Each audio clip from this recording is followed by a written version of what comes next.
Welcome to What If I Don't Like It? I'm your host, Katie Baldessaro, and the guest this week is going to be Conan Neutron, and we're going to discuss one of AFI's top 10 romantic comedies, Moonstruck. Welcome back! It's Valentine's Day, and that means that this episode is coming out a day early. Normally, the second episode of the month is going to be on the 15th, but today's the 14th, and it's Valentine's Day, and we're going to talk about romantic comedies. So it's on theme, it makes sense, it's all part of the PR marketing plan. And I am so excited. Not only are we talking about a movie that I really, really enjoyed, Moonstruck, we are also talking with someone who I really, really enjoy talking to. We are, of course, talking to Conan Neutron, and if you don't know that, I'm surprised because you probably clicked on the little thing and it said Conan Neutron's name and it said Moonstruck, so these are things that should have occurred to you before you got to here. But that's okay. I'm still going to tell you who Conan is anyway, because that's the whole shtick of this first part. Conan is many things, and we will talk about that when we get him in on the first part of this segment, but he is foremost a musician, and he has a rock band called Conan Neutron and the Secret Friends, and that may be how you are here. You may be a fan of his music, and so you've come to join us today to listen to him talk because you know him from that.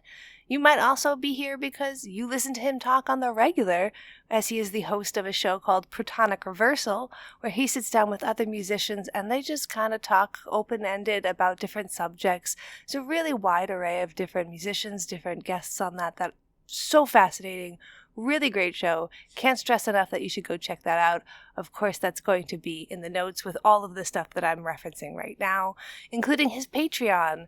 It's a really great thing to do. I think it's only $1. It's really, really cost effective, and you get a lot of access to stuff ahead of time, more stuff, extra stuff. It's worth checking out, and of course, it's in the notes. And if you don't know him from any of those things, you probably know him from me talking about Movie Night Extravaganza, which I'm on the regular, and I love all the people over there. We had Forrest Miller on the show talking with us about The Wizard of Oz for episode 3. So if you're a regular fan of the show, you have heard me prattle on about this particular other show as well. It is available on YouTube, streaming, and a lot of different services. So if you're listening to this on Apple or Spotify, you can get it that way as well. But if you want to listen to it live, you do need to get up on YouTube for it. Another thing you might know Conan from is Letterboxd, the online website where you can review films and see what other people have reviewed films. It's kind of open source. You don't have to be an official film critic. Anybody who logs in can log a movie that they've seen. I do it myself, and Conan does it, and what I love about it is, much like myself, Conan will give you a full review. He's not just going to leave a couple of stars and then not understand why you got that rating. He's going to give you a thoughtful analysis and explanation of what went into what he was watching. He also, and you'll totally understand this when you listen to him talk in this episode, has a wonderfully eclectic taste in movies, so it's fun to see what he's watching. You can get a lot of suggestions.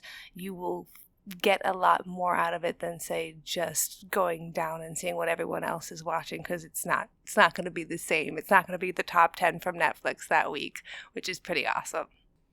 But enough about Conan, at least for now, because he will be joining us in just a little bit. I want to pull back from the fandom. I don't want to stand too hard, as the kids say. Maybe they think they still say that. I don't have any idea. It's fine. Why romantic comedies? You might be asking yourself that. You might be listening to this and thinking, I love romantic comedies. And that's great. That's totally fine. I'm not here to yuck anyone's yum. I am actually watching a lot of them for movie runtime, which, if you don't know, is a thing that I do on TikTok under the handle @movieruntime, in which I run I elliptical the amount of time it takes to watch one random movie every day. And I'm finding a really great community on there, and I'm finding a bunch of different references and resources to get lists of things to watch. I even just asked everybody, what's a kind of alternative romantic comedy that you like. And I got a lot of great suggestions, including Rye Lane from Greta Guthrie over there. You should follow her at Greta Guthrie. She's a screenwriter as well as a horror fan. And it was a wonderful film. It was so incredibly refreshing. It was as refreshing as Moonstruck was. In fact, if you're listening to this and you've already seen Moonstruck and you're not sure what to watch today for Valentine's Day, it's streaming on Hulu. It's called Rye Lane. It came out 2023. It's so vibrant and fun. It shows London in a really positive way. It does have some of the tropes that you get in a normal romantic comedy, which is part of what I don't like about romantic comedies. They can be incredibly formulaic and in a way where it's not really fun to watch what happens, because obviously you know what happens. There's the same lead up, the same conflict, the same resolution, and the same basic payoff. They can also be pretty badly written with regards to female characters and let's just go with feminism. And so often it's hard to not feel cynical about what you're watching. It's hard to not feel like, why does this have to end in a marriage? This isn't a Shakespearean play from hundreds of years ago. This is a romantic comedy from the turn of the last century. But I digress. Nonetheless, Rye Lane, see it. You won't regret it. It's got a wonderful, ironic cameo in it as well, which is because the film is based on tropes but is trying to break them. It wanted to give a little nod to someone who stars in some of the most acclaimed romantic comedies that you can think of, such as Love Actually or Bridget Jones's Diary. If you don't know, I'm talking about Colin Firth. He has a small cameo as a burrito vendor in Rye Lane. And I'm not going to spoil what is written on his shirt, the name of the burrito company. Just look out for Colin Firth somewhere in the middle of that movie. It's a great payoff. It's a wonderful, fun, just different romantic comedy that is an hour and 23 minutes. Oh my God, why are movies so long when clearly you can make something so wonderful right here?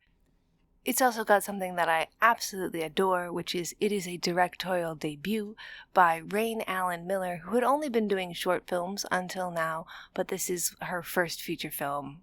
Way to kick it out of the park, in my opinion. Anyway, long digression. Going back to the topic, romantic comedies, they tend to just not have a very good payout. They tend to feel, at best, dated and not really something that a lot of people who judge themselves to be cinephiles feel like it's something that they can get behind, with the exception of a couple of different films, and one of those films is Moonstruck. This is on the AFI top 10 romantic comedies of all time.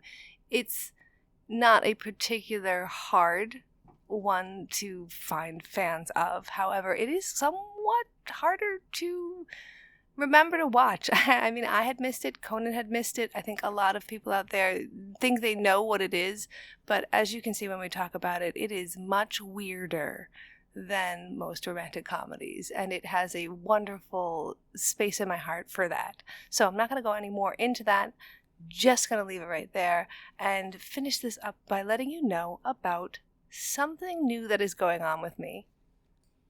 I'll be working with Lala Rewards, which is a loyalty platform for movie and TV fans, and it's a way to interact online and earn things like, movie tickets. They're so damn expensive. This is pretty awesome. It's a great way to just simply get to talk about movies and then get to see more movies that you then talk about and then get to see more movies and then talk about, and you know what I mean. But also they have merchandise that you can get and different ways that you can interact with them for different reward points. What I'm going to be doing with them is a couple of different things. Starting tomorrow, you can find me on Instagram Live, and I'm going to be ranking my top 3 romantic comedies along with their host. We're just going to bring it down for you, talk about some different things, give you some more suggestions like Rye Lane, the suggestion I just gave you right now. Then on the 21st, I'm going to be on their Discord hosting a trivia night. I love trivia. I mean, I think that anybody who knows me knows that I really love trivia. I'm a huge Jeopardy fan.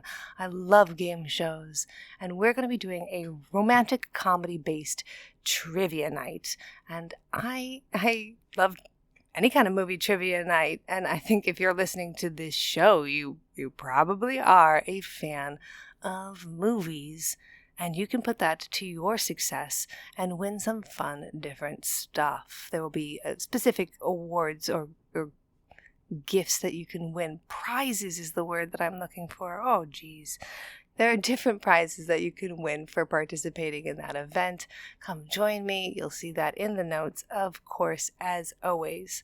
And the last little plug here is that I will be on Movie Night Extravaganza along with today's guest, Conan Neutron, and the rest of the gang there, talking about May, December as part of their Oscar month, which is going on right now. And that's going to be on Tuesday, again, the 20th, along with fellow actress, singer, amazing, gorgeous human being, Lauren Schunard, and I hope I'm saying that correctly. I hope I'm not putting too much English or not enough English on the pronunciation, but we will both be talking about our experience as actresses watching that particular film, and then we're both going to be on the live feed for them for the Oscar night, which is, of course, happening March 10th. Starting at 7 p.m., you'll get us on that Movie Night Extravaganza live feed, talking about the Oscars and just really having a great time. Last year, it was amazing, the turnout, the fun that we had. It couldn't have been predicted, but I am going to predict that it will happen yet again. So come join us. It's going to be a ton of fun. And that's going to be it for the plugs for right now, because if you saw when you clicked on today's episode, it is much longer than normal, and that's because Moonstruck is an amazing movie, and Conan is an awesome person. And when you put those two things together and you release an episode on Valentine's Day, the love of movies and friendship and family, there's family in this as well. You've got it. Can make an episode a lot longer than normal. So I'm going to just stop talking right now, and we're going to go to it. Oh, I'm going to say just one more thing, even though I said I wasn't going to. I'm sorry. It's that I wanted to let you know that the music in between on this episode is, of course, coming from Conan Neutron and the Secret Friends. And it's some really, really awesome stuff, particularly the one I'm going to bump to right now.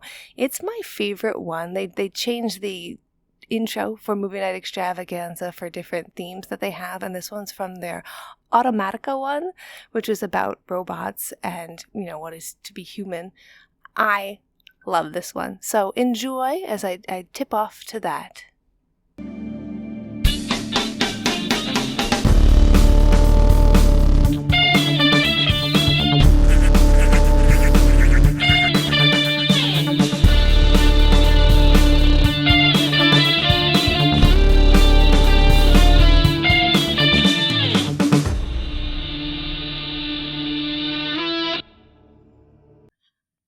Welcome to episode 5. I'm here with Conan Neutron, and we are going to talk about romantic comedies. Welcome. Absolutely. Yes, yeah. Thanks for having me. I'm big fan, long-time listener. Long-time listener, first-time caller. I'm really, really excited to have you here. We talk a lot on Movie Night Extravaganza. I know people who've been listening to the show heard from Forrest on episode 3, and so they should recognize you, and if they don't, then stop listening to this right now and literally go listen to Movie Night Extravaganza and then come back. No, go listen to Protonic Reversal. That's what you should do. Show your work. Exactly. Show your work. How dare you? So Movie Night Extravaganza, yes, is that's a show I co-host and produce, and I've done that. How long have I done that? A couple years now. But I've been my show, Protonic Reversal, which is a one-on-one music interview show, has been around for 10 years in April, which is basically 90 in podcast years. Yeah. And like when I started that show, wasn't anything like what we're doing this on now. Like there was no software solution for anything. It was all hardware. It looked like, the the TARDIS or something, stuff dangling over this way. There's like, this is plugged into that. Like I had to sort of almost invent solutions for things. And of course, technology has picked up over the years and caught up. And I introduced the video element, I don't know, like 2020, like later on in 2020 during the pandemic, which people seem to like. But yeah, I've basically been podcasting a very long time. And I started as a thing to do when I wasn't touring and making records, which is my main thing. I have a band called Conan Neutron, the Secret Friends. Yes, this month's going to be Musicians Month. We have 2 different musicians. Yeah, that's awesome. I love that. And there's a lot of... There's no media that really accurately shows what it's like to be in a band, I feel. And that's a shame. But there are people that literally just sit around and write songs all day, and that sounds lovely. But that's so Almost Famous was not like literally exactly how it is. The documentary Almost Famous, no, yeah, which poisoned an entire generation of or two of people as to what being in a band is. But basically, especially when you're not on tour all the time, you have a lot of downtime. So I started Protonic Reversal as a thing to do to be part of the community and to kind of create the show I wanted to hear that I wasn't hearing. Yeah. And it has been successful. Yes. Which is great, because that's usually and then like, and then a few people listen to it. And that was the case for like maybe like 6 years. And then like it took off during pandemic, like big time, and like factor of 1,000 or something. Oh yeah. And I've had people on, if you're into a certain kind of music, it's kind of like the gold standard, I guess, for that. But like beyond even just that subculture, like there's been fleeting moments of larger notoriety that even sometimes get mentioned by name. Every once in a while. Attribution. Who knew? Some of that obscure stuff, but I have definitely recognized a lot of your guests. And been very excited, like the one where you had Marnie on. I recognized her from Seth Meyers, so but also because I then Googled her up and was like, damn, that girl's got a lot going on to be just standing on this show. Yeah, she's a badass. And all that and a mom, too, which is like, oh my God. Like, she's awesome. Talk about the coolest mom, like, ever. Absolutely. Right. But yeah, so that's my show. And then I came into Movie Night Extravaganza as sort of the experience general from earlier wars, coming in and lending my expertise, but started off as a featured guest, moved up to co-host, started helping with production, stuff like that. And then, I do a 4-day music festival called Caterwaul in Minneapolis with 2 other people, one of which is my label guy. And that is, at the time of this recording, which I know this is going to be out later, but we're doing the initial press release for this year's festival now, so that takes a lot of time, in a good way. No, it's a lot of work, but very rewarding. And but I make records, tour, all that stuff, and I'm on the internet. It seems a lot. Yes, I feel like I want to say this is Conan Neutron from the internet. Like your band is the internet. Yeah, and that's kind of right, and that's kind of something that it's a double-edged sword, because when I'm trying to get the word out about a release or something, like I really want to talk to you about that, but then people will be like, hey, can I talk to you about this? And yeah, that's fine too. And then it becomes like, oh, that's Conan, he does a lot of things, and that kind of irritates me, but it's also not wrong. I do a lot of things, but I there's my friend Randy Randall from No Age has a show called Hyphenate, and it's literally about people that do that. Like, and so I was a guest on it, and I was like, oh, what a great idea for a show. Yeah. And he has Zach, like he just had Zach Blair's brother. I can't remember his brother's name, but he plays in the Toadies too. Zach plays in Guar. But he's also like a martial artist and stuff. So it's like one of those things where it's like, you get to be like, whoa, you do like, oh, this guy builds pedals too, or this, like whatever. And for me, it's like, oh, I do a podcast that's like well respected amongst its field, and throw a festival and this and that, and so it's interesting because it's not just one thing, but it's like, oh, these are people that maybe even if you know them for their music, they do this other thing, that they're a chef, and they or like whatever, and it's a really cool idea. So clearly it's a perfect one for me because I do a lot of stuff. Yeah. But I consider myself musician first, and then kind of everything else down the line. But whatever I'm working on is the most important thing, of course, at that moment in time. I think, a lot of people get stuck on that saying, jack of all trades, master of none, but they forget the back end of that, which is better than a master of one. Right. And I have found that so many people who I do stuff with, they're never just one person. They're never just one thing. But there is, of course, the fear of being mislabeled. You're like, I want to be seen first as this. But yes, I also do that. Right. Well, and it's interesting that, like, I was about to name someone that like is seen for something that she would rather not be seen for. Mm-hmm. That she wants to be seen for this other thing. It just never seems to happen for her, but I won't do that. Mm-hmm. I don't feel like I have that problem Mm-hmm. necessarily, but it also depends on the audience. Like, there's people that are Secret Friends fans that, like, they'll never listen to a podcast ever, and they were very quick to tell you that. Yeah. And then there's also people that show up to the shows that are like, hey, I just wanted to say I really like the podcast. And it's like, oh, we don't need to whisper. It's okay. Like, do you want a sticker? Like, we have them over here. Like, and that's, that's cool. That's always nice. They're different audiences, and anything where you're making a show to be consumed, mm-hmm. for some reason, tends to be a more passive medium, mm-hmm. Unless people are interacting live. And it takes a certain kind of person for that. But ultimately, yeah, I don't feel like the frame of you only can do one thing, mm-hmm.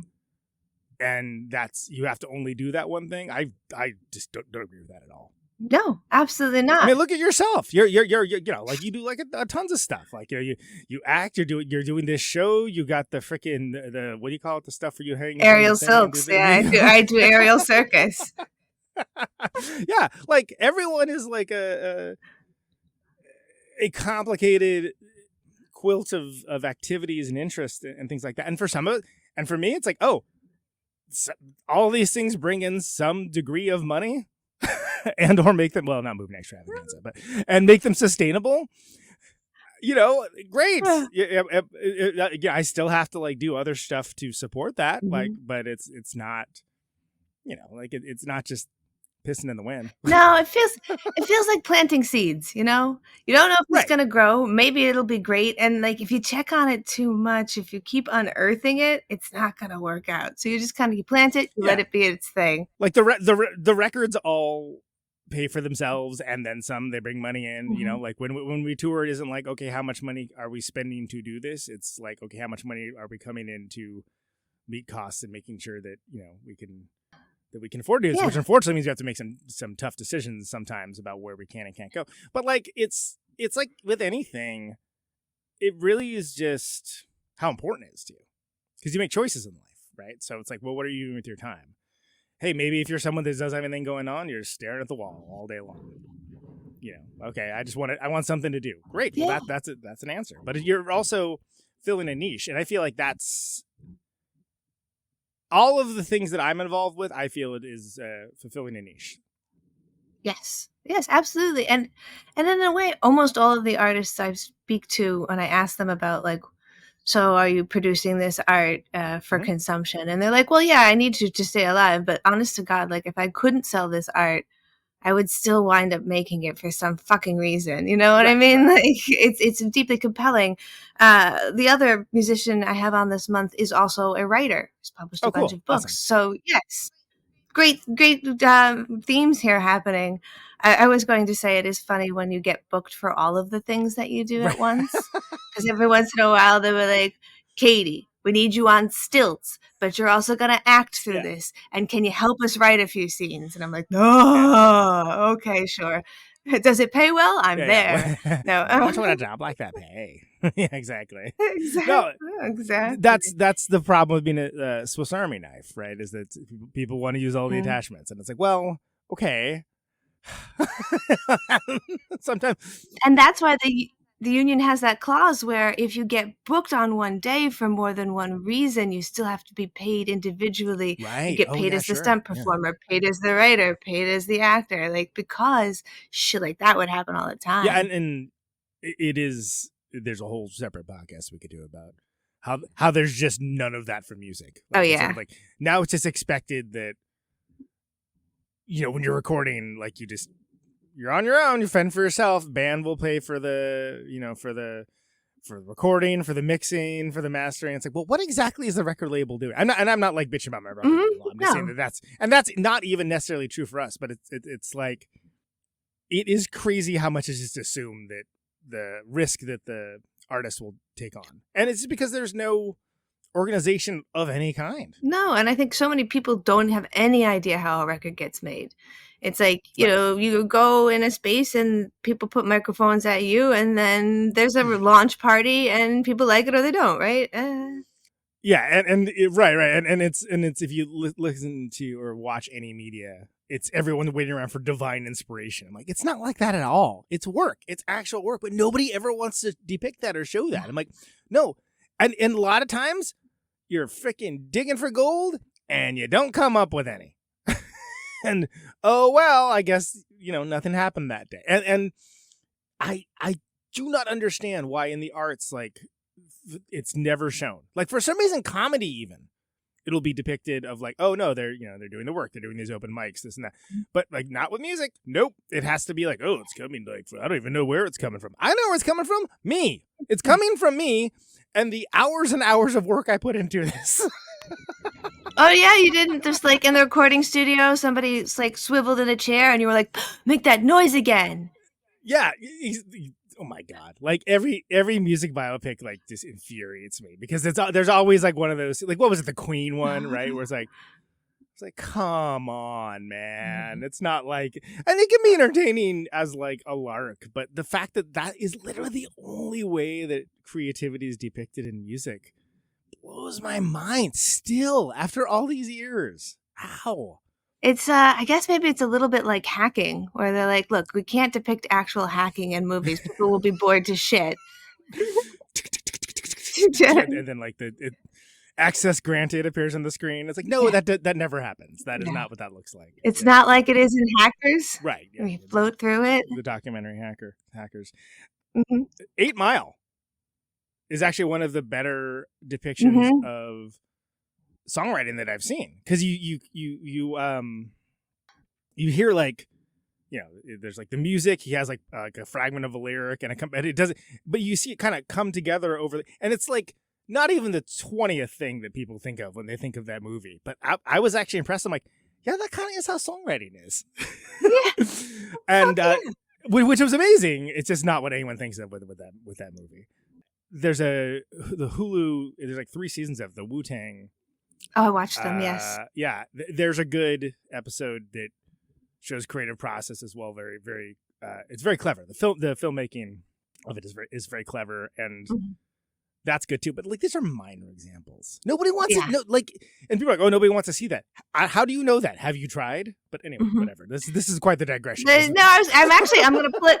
Here we go. I'm pulling it right now. Watch.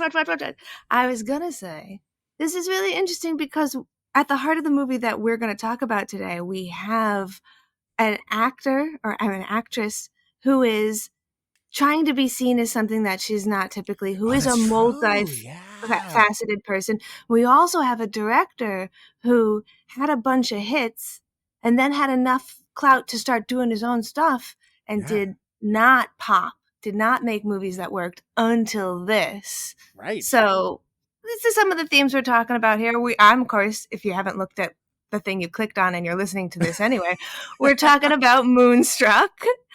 Because, Conan, you say you don't like romantic comedies. I do not. First, let's start with why. Why do you say that?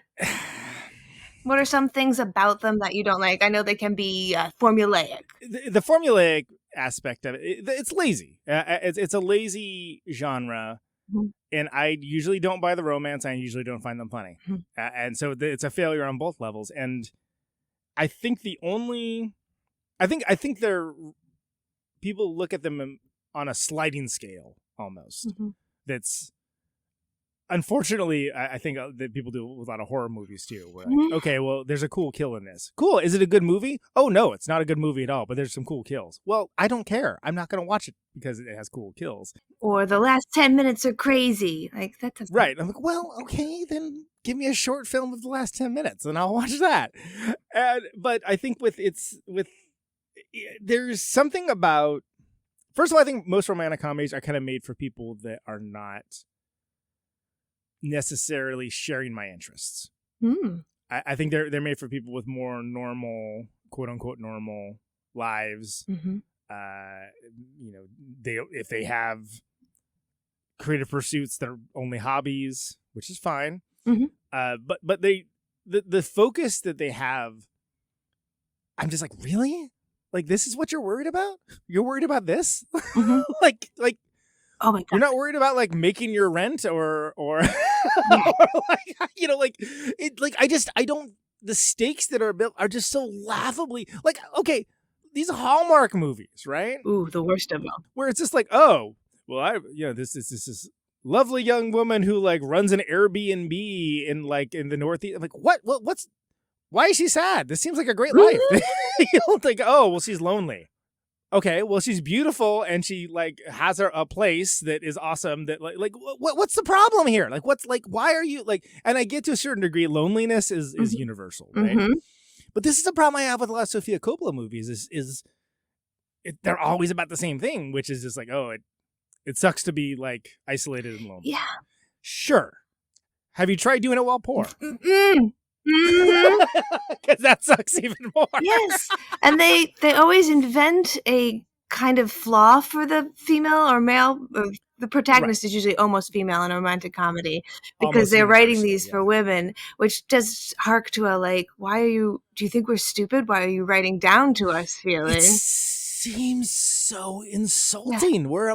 And then when I know people are into it, I'm like, this doesn't seem mad pandering to you. Like, it seems like, first of all, it's just like the writing is usually just horrendously lazy. It's not I'm not saying every film needs to be a crazy genre defying work of art, but good Lord, like, it's like lift and shift. You know, like for some of how many freaking Kate Hudson movies like are exactly the same? Like every beat exactly. Katherine Heigl movies as well. Like, oh my God, and they're interchangeable. And what you do is you have this gorgeous woman, like a laughably gorgeous person, and they invent a flaw where you're like, oh, she's clumsy, or like she has a birthmark on her back ankle. Like, and you're right, the stakes are so low for that. Like, who cares? Yeah. Like, who would give a damn about that in the real world? Nobody. Like, and it's just so, like, the conceit of it is just tends to be so contrived and lazy. And then the storytelling just follows the same beats all the time. And again, I just don't find them funny either. So, like, okay, if they're just like a romance movie, fine. But then they try to be clever. I'm like, don't try to be clever. It's like when you have a friend that isn't funny that keeps attempting to be funny, and like, don't do that. Yes. And so I'm going to, if you can't tell, I'm also not the biggest romantic comedy fan, although I do love Moonstruck. So I'm going to keep harping on why I don't like romance, and we'll talk about how, I'm excited.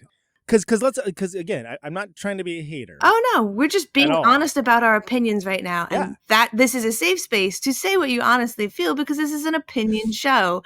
So I've heard it. It's my uncle, who lives in Florida, and this drives my aunt insane, loves Hallmark movies, especially the Christmas ones, and watches all of them while she roasts them in another room. So like, there is a genre for this, that it isn't even just specifically female. There are people who deeply love romantic comedies. But I started to take apart some of the things I'm looking at.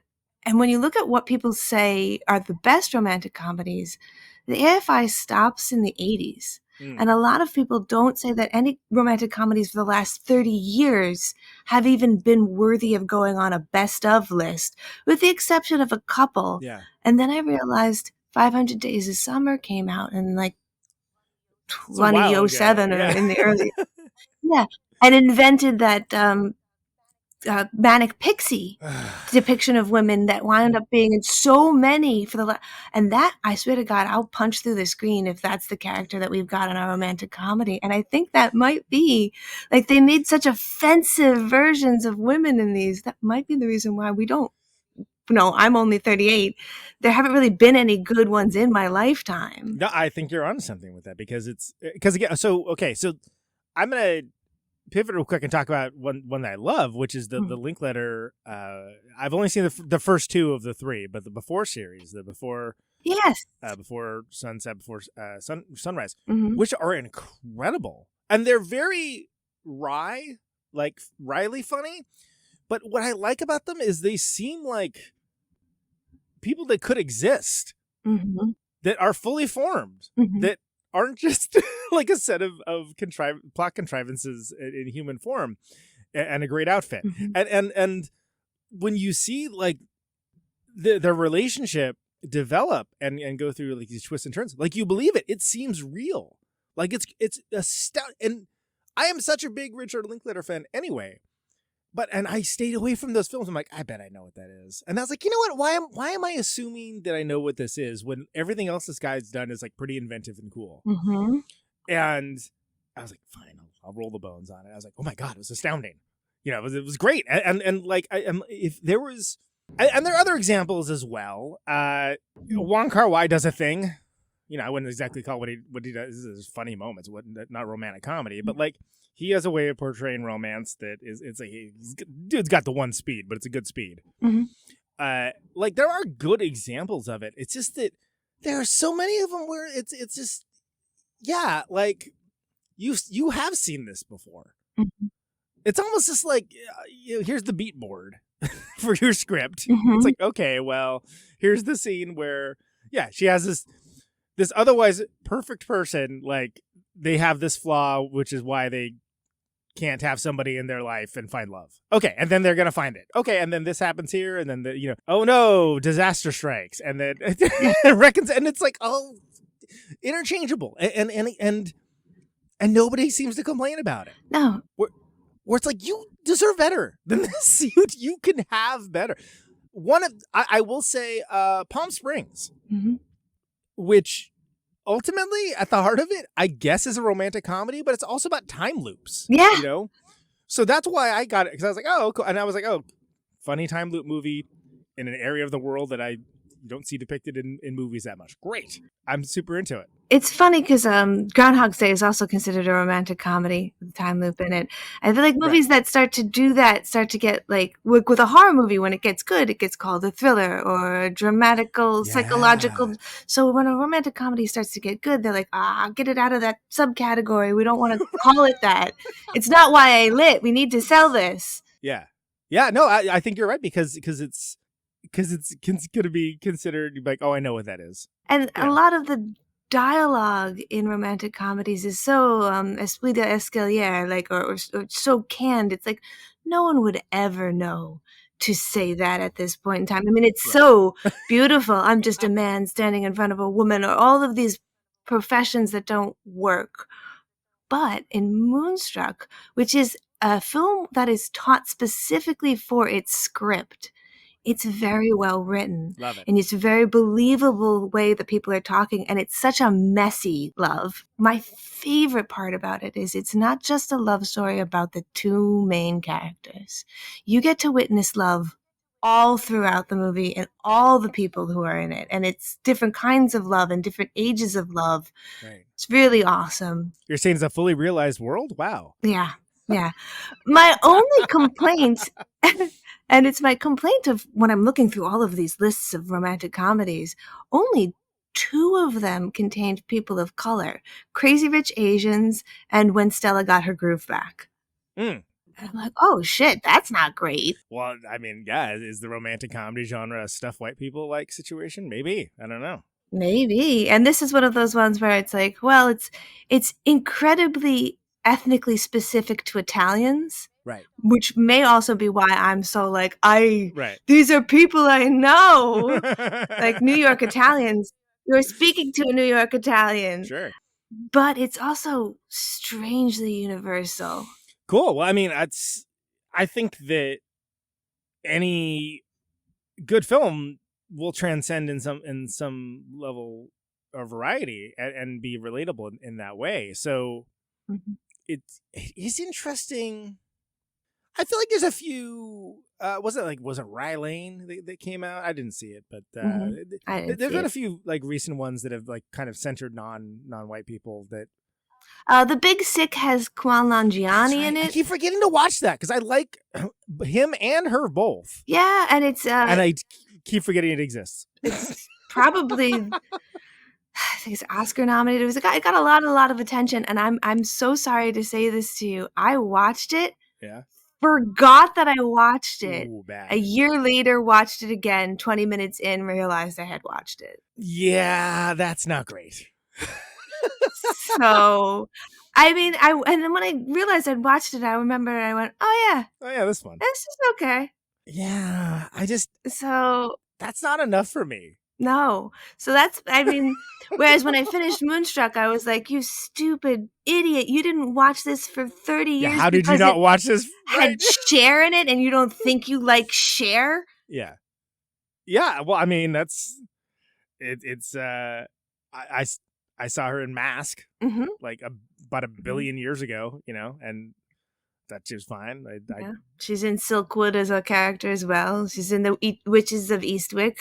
Oh, yeah, she pops up and stuff, but this is her first, she's fully in it. And in fact, when she was filming this, she said to Olympia Dukakis, who plays her mother, I don't think I'm doing my best. I don't know if this is very good acting. I think this movie is going to flop. And she wins an Oscar. Fantastic. That's... I love that. That rules. Which brings me to this. They did a cognitive study of people where they gave them a pop quiz. And they asked people leaving the pop quiz how they thought that they did and whether or not they were prepared. And everybody who said, I thought I fucking aced it, I didn't prepare at all, hard fail, total flunk. Everybody who was like, I don't think I did very well. I mean, I kind of studied, passed. Wow, that's fascinating. I mean... So there is something to be if you're a performer, if you're a performing musician, I think it's easier for certain aspects of acting, it will come naturally. That are not natural things for human beings to do, but they will come naturally to a performing musician. And which doesn't mean it's immediately transferable. But and again, no, I have not seen this yet at the time of us speaking right now, but I would imagine it's Cher is very comfortable being herself and presenting years and decades of presenting some aspect of herself forward as a performer, especially like a very famous, one of the most famous duos of all time. She's been on TV a ton. And then a solo performer, like generationally known superstar. And anytime you're at someone at that level, well, you can't show every aspect of yourself. You literally can't. Like, there's no way you could. So it's interesting to me that I feel like she would be good at acting. It makes sense to me. In the same way that when you see like a Bob Odenkirk, who's like who now people are like, oh yeah, that guy who's in all these shows that I like. Oh, he's a comedian? And it's like, yes, Mr. Show was like one of the best comedy shows of all time. Are you kidding me? Most of the shit you've laughed at was written by him. You just didn't know. Exactly. It was like even when you didn't know his face, like his writing was and he was a staff writer on SNL for a long time. But because and there's the whole conversation we had about comedians taking dramatic turns. It's like, well, it's harder to do comedy than it is to do drama. Oh, for fuck's sake, yeah. People don't realize that at all. It's so easy to make people cry. People see you cry, they cry. There you go. And so I think there's a corollary, and it's not always the case, but look at Chris Christopherson. Great actor. And the only allowable Stars Born. to my sensibilities too. Christina's gonna appear suddenly and talk about Bradley Cooper. I was in a background in American Hustle, but I did audition to be his Italian wife who he didn't like, and that really so I was going in to do the audition as he was leaving, and I got to hold the door for him, and that's my claim to fame with Bradley Cooper. I also know about how tall a lot of people who work in Boston are, and I'm only 5'6", and it's great to be like, ha ha, so many apple boxes are being used. I love that. As a man of 5'8", I love that. Yeah. Well, I work with who is it? The guy in Ted. Oh, Mark Mark Wahlberg. Mark Wahlberg. And every time I do background with Mark Wahlberg, they have to make me in flats, or I have to be on a lowered surface. That rocks. Short Kings unite. Short Kings unite. So I bet she's good, is what I'm saying, because it isn't always immediately transferable, but like some Tom Waits, great character actor. Oh my god, great. But it's like, but he's been making these characters in his songs for like years. He has a whole like lived lifetime of experience like built up in his head, I'm sure, for every like weird, fun little weirdo he's playing. There are some actors that are like, I'm glad that they let aliens act, and they, Tilda Swinton is another one. Totally, yeah. Or you're just like, I'm so hyped. You fit the human meat suit very well. Right. Keep doing you. Yeah, absolutely. No, it's you love to see it. But Cher was not the original choice for this. Oh, really? Who was the... They wanted to do Liza Minnelli. They still wanted to do a singer for some reason. There's a something called a Q factor, where they take actors and they determine how likable they are versus how well known they are. Right. And Cher was very well known, but not very well liked. And so they're like, oh, well, Liza Minnelli could do it, or Barbara Streisand and Demi Moore for a little while was considered for it. Wow. I don't think that any of those would have worked. I feel like she was so perfect. And then also Nicolas Cage was not their choice at all. He actually flopped his screen test. Really? But Cher said if they didn't take Nicolas Cage, she wouldn't do the movie. Wow. So it was like, I go, and there's an 18-year difference between the two of them, and he had only done 7 films prior to this. He had just come off of I was Raising gonna say, Arizona. Valley Girl and Peggy Sue Got Married, I think is in that, right? Fast Times at Ridgemont High. Of course, I love Fast Times. Yeah, that was his like first movie. There was like a TV movie that he did. Raising Arizona is great, but didn't that come out like the same year? It was like, it wasn't even. It was the year before. Okay. Wow. Yeah. So when you watch this, you're going to see Nicolas Cage, like the inception of what is the Cage we know now. Yeah, because like it's like another 3 years until he's in Wild at Heart. Mm-hmm. Which is crazy, because it's like, I think that's when people are like, oh, this guy is like serious business. Like this, where like people are like, this guy can do anything. And there's something about it being a Lynch film where you're like, oh, I wonder if his acting is under the direction of Lynch. And I feel like Lynch really reined him in, whereas in this one, you don't, Jewison doesn't really rein him in as much. Although we were talking last night about how important a director can be to an actor's performance. Yeah. Especially we were talking about Kurosawa and how well he directed his actors. I do think that you could say here that Norman Jewison, who had until, I think he did In the Heat of the Night, that was the last big thing that he did. Oh, sure. With Sidney Poitier. Oh, wow. Yeah, that's, which is great, but like, it's kind of a wild change-up. Well, then he did. Whoa, you want to get ready for wild change-up? He does that. He gets like 5 Oscar wins. Yeah. He gets 5 Oscar nominations. He never gets an Oscar win. He gets one of those like in memory of your work kind of things in the 90s. Oh, right. Like, hey, we thought. Sorry, we didn't give one to you, but yeah. But you did do some good shit. As opposed to like the Tyler Perry Award for being a good dude that he got, like, which is like, why are you giving Tyler Perry an Oscar? And then the subtext is because he's never going to win one for one of his damn movies. His Oscars are very white. Yeah, it was like, really, you're just going to give him one for being a good dude? That's basically what you're doing. All right. Okay. All right. I mean, I'll take it. Don't get me wrong. If someone wants to award me anything for being a good dude, I'll happy to take it. I will take it. I will take an Oscar, especially if it's just made of chocolate on the inside to rip off the front. Delicious. So he did In the Heat of the Night, and now he's like, I can do anything that I want. I'm gonna pick my stuff. And then he does Jesus Christ Superstar. Yeah. And Fiddler on the Roof with Zero Mostel. What the hell? That's the most random career. That's amazing. And then like a couple more things, and they do not do well. And so like this script, which is floating around and people are passing on it. Yeah.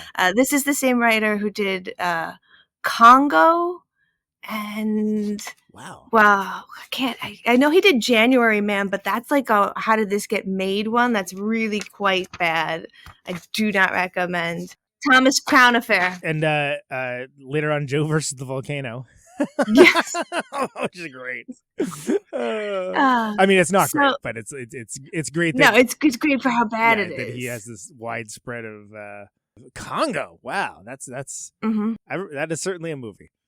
Alive. Oh wow, that's also it. Yeah, too. Alive, which is this is gaining traction again right now because the Society of Snow has come out on Netflix. Oh, that's right, because that's like off of that same incident, but sort of like a different sort of. Yeah, I'm really curious because the one that we know, Alive, which is written by the same person who wrote Moonstruck. How vastly different could those be? Is the one that I kind of know. And then there's Society of Snow. And I'm wondering which one is going to be more, I guess, accurate. I started watching it last night, but had to stop because I fell asleep. I thought it was a documentary because I'm so out of the loop. And as soon as the plane crash happened, I was like, this is not. Well, it's from the title, like that could be anything, right? That could be like a cabal of martial artists or something. Society of Snow. I mean, it's a tough sounding name, but like, sign me up. Yeah, I guess it makes sense if you think about what the content is, but yeah, I wouldn't expect it would be about that stuff. Yeah, not at all. Just like when I eventually see The Zone of Interest, a 2023 movie that in January is still not available to be seen. And it's like, okay, I know what it's about. I don't know why it's called Zone of Interest, but like, sure. Like, I like Jonathan Glazer. I'm just annoyed by not being able to see films in the year they allegedly are competing in. But whatever. I really do feel like there has to be a minimum requirement of release or availability for that to be the case for a movie to be allowed. And I know that there kind of is, but it's a very small. It's like you were in LA, you were in New York, and that's the only people that count. Yeah, it opened on 2 screens for 2 weeks, and then like it disappeared until they feel like there's a moment that they can jump in at maximum work the refs for the Oscars. I just find that so cynical. Exactly. I find that very like elitist. Yeah, absolutely. And I had the same complaint. Nomadland, right? Mm-hmm. Like I was so excited to see that film. I'm like, when can I see this movie? When can I see this? And they kept pushing it because they wanted to show it in theaters, which I understand why. Like it's gorgeous looking. Like the sweeping vistas and stuff would have killed in like seeing it in like IMAX or something, right? But they just kept pushing it, and then was like, and then finally, if I remember, I was like early February, like it was finally available to be seen. I'm like, it sucks that like people, like regular average movie going populace had no ability to see that film. Yeah. Until like it's suddenly like winning award, and then of course they're gonna be mad about it. What's that Nomadland crap? Why is that winning? Top Gun Maverick or whatever. Yeah, can't believe you guys didn't cover Top Gun on your show. You should have covered Top Gun. I thought it was fine. Like it's the planes went zoom. Yeah. It's ridiculous. It's ridiculous in the way that like Independence Day is. You know, it's like just without the cool aliens. The stunts were great. Jennifer Connelly should have got an award for pretending like she liked Tom Cruise. For making it through that movie safely. Got away clean. I'm a big Jennifer Connelly fan, so like I think she's a great actress, and she was doing the work on that. Yes, that's all I gotta say. I got nothing against Tom Cruise, but like let's just go ahead and say it's like that age difference is. What he's 39. Right. Yeah. When you've been inhabited by a god from space and snake people, you're not really any age anyway, right? Yeah, that's true. You know what? I retract the comment. We'll have to edit this out so that Scientology doesn't come for us. I'm not, and I'm not. I actually like Tom. I don't go out of my way to like avoid Tom Cruise or anything. Mm-hmm. I think he's done some fantastic in Tropic Thunder. You get a lifetime pass from me for doing that character in Tropic Thunder because he owns it, and it's clearly based on a real guy. And I think he actually like Eyes Wide Shut's great. Like he's very good as himself in Magnolia. Edge of Tomorrow is like one of the most wild, underrated sci-fi films of like the last 20 years. He's so good in that. Like it's just that I yeah, you know what? Let's not talk about Tom Cruise. We don't need to. No, it's okay. He's been in some. He has to have been some romantic. Probably. Tom Cruise has he been? His career is shorter than you think. I was looking at his list because Renee said she wanted to maybe look at a Tom Cruise movie because she doesn't like Tom Cruise, but I couldn't find anything that really popped on there. Edge of Tomorrow. That's my go-to. Yeah? It's great. It's good, and like also great performance by Emily Blunt too. She's awesome in that. I guess Jerry Maguire is kind of a romantic comedy, right? Yeah. No, absolutely. I would say Jerry Maguire is a romantic comedy. Sports romantic comedy. Plus romance. Yeah. And I guess I like that one okay, I guess. Yeah. It's fine. Renee and I are having trouble finding a movie because she actually has seen a fair amount of Adam Sandler movies. And I'm like, well, I don't know what we could do here. Like, I found Hustle. Love.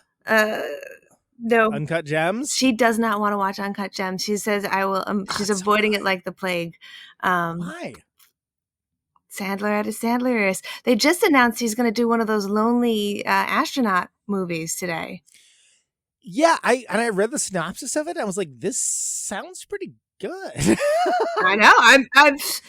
You get me with a space movie every time. And I mean, dude can like deliver the goods dramatically if he's given the opportunity. But when Uncut Gems got so unfairly just dissed, I was like, way to go, guys. He's never going to do this again. Like, he's just going to keep making these like the dumbest movies you've ever seen because he gave his heart and soul into that performance, and it's so good.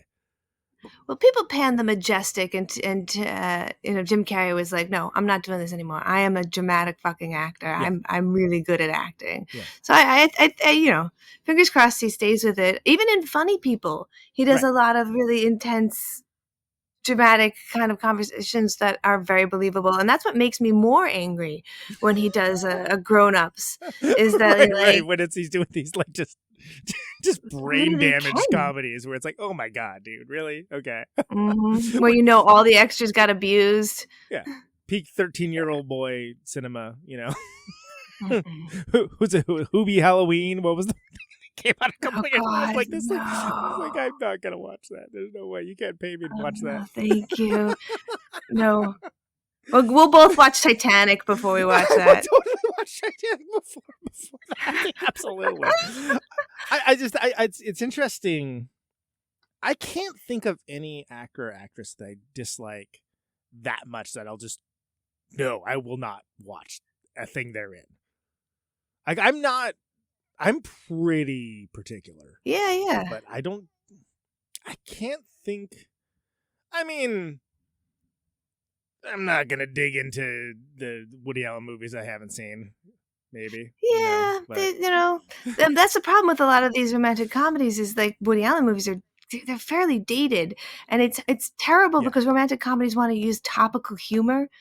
And topical jokes. Yeah. And so that deeply, deeply dates them, Yeah, I mean, as much as I think. Well, I can't believe we're talking about Woody Allen, but like, I mean, Annie Hall is absolutely that's the classic number 3 AFI best romantic comedy is Annie Hall.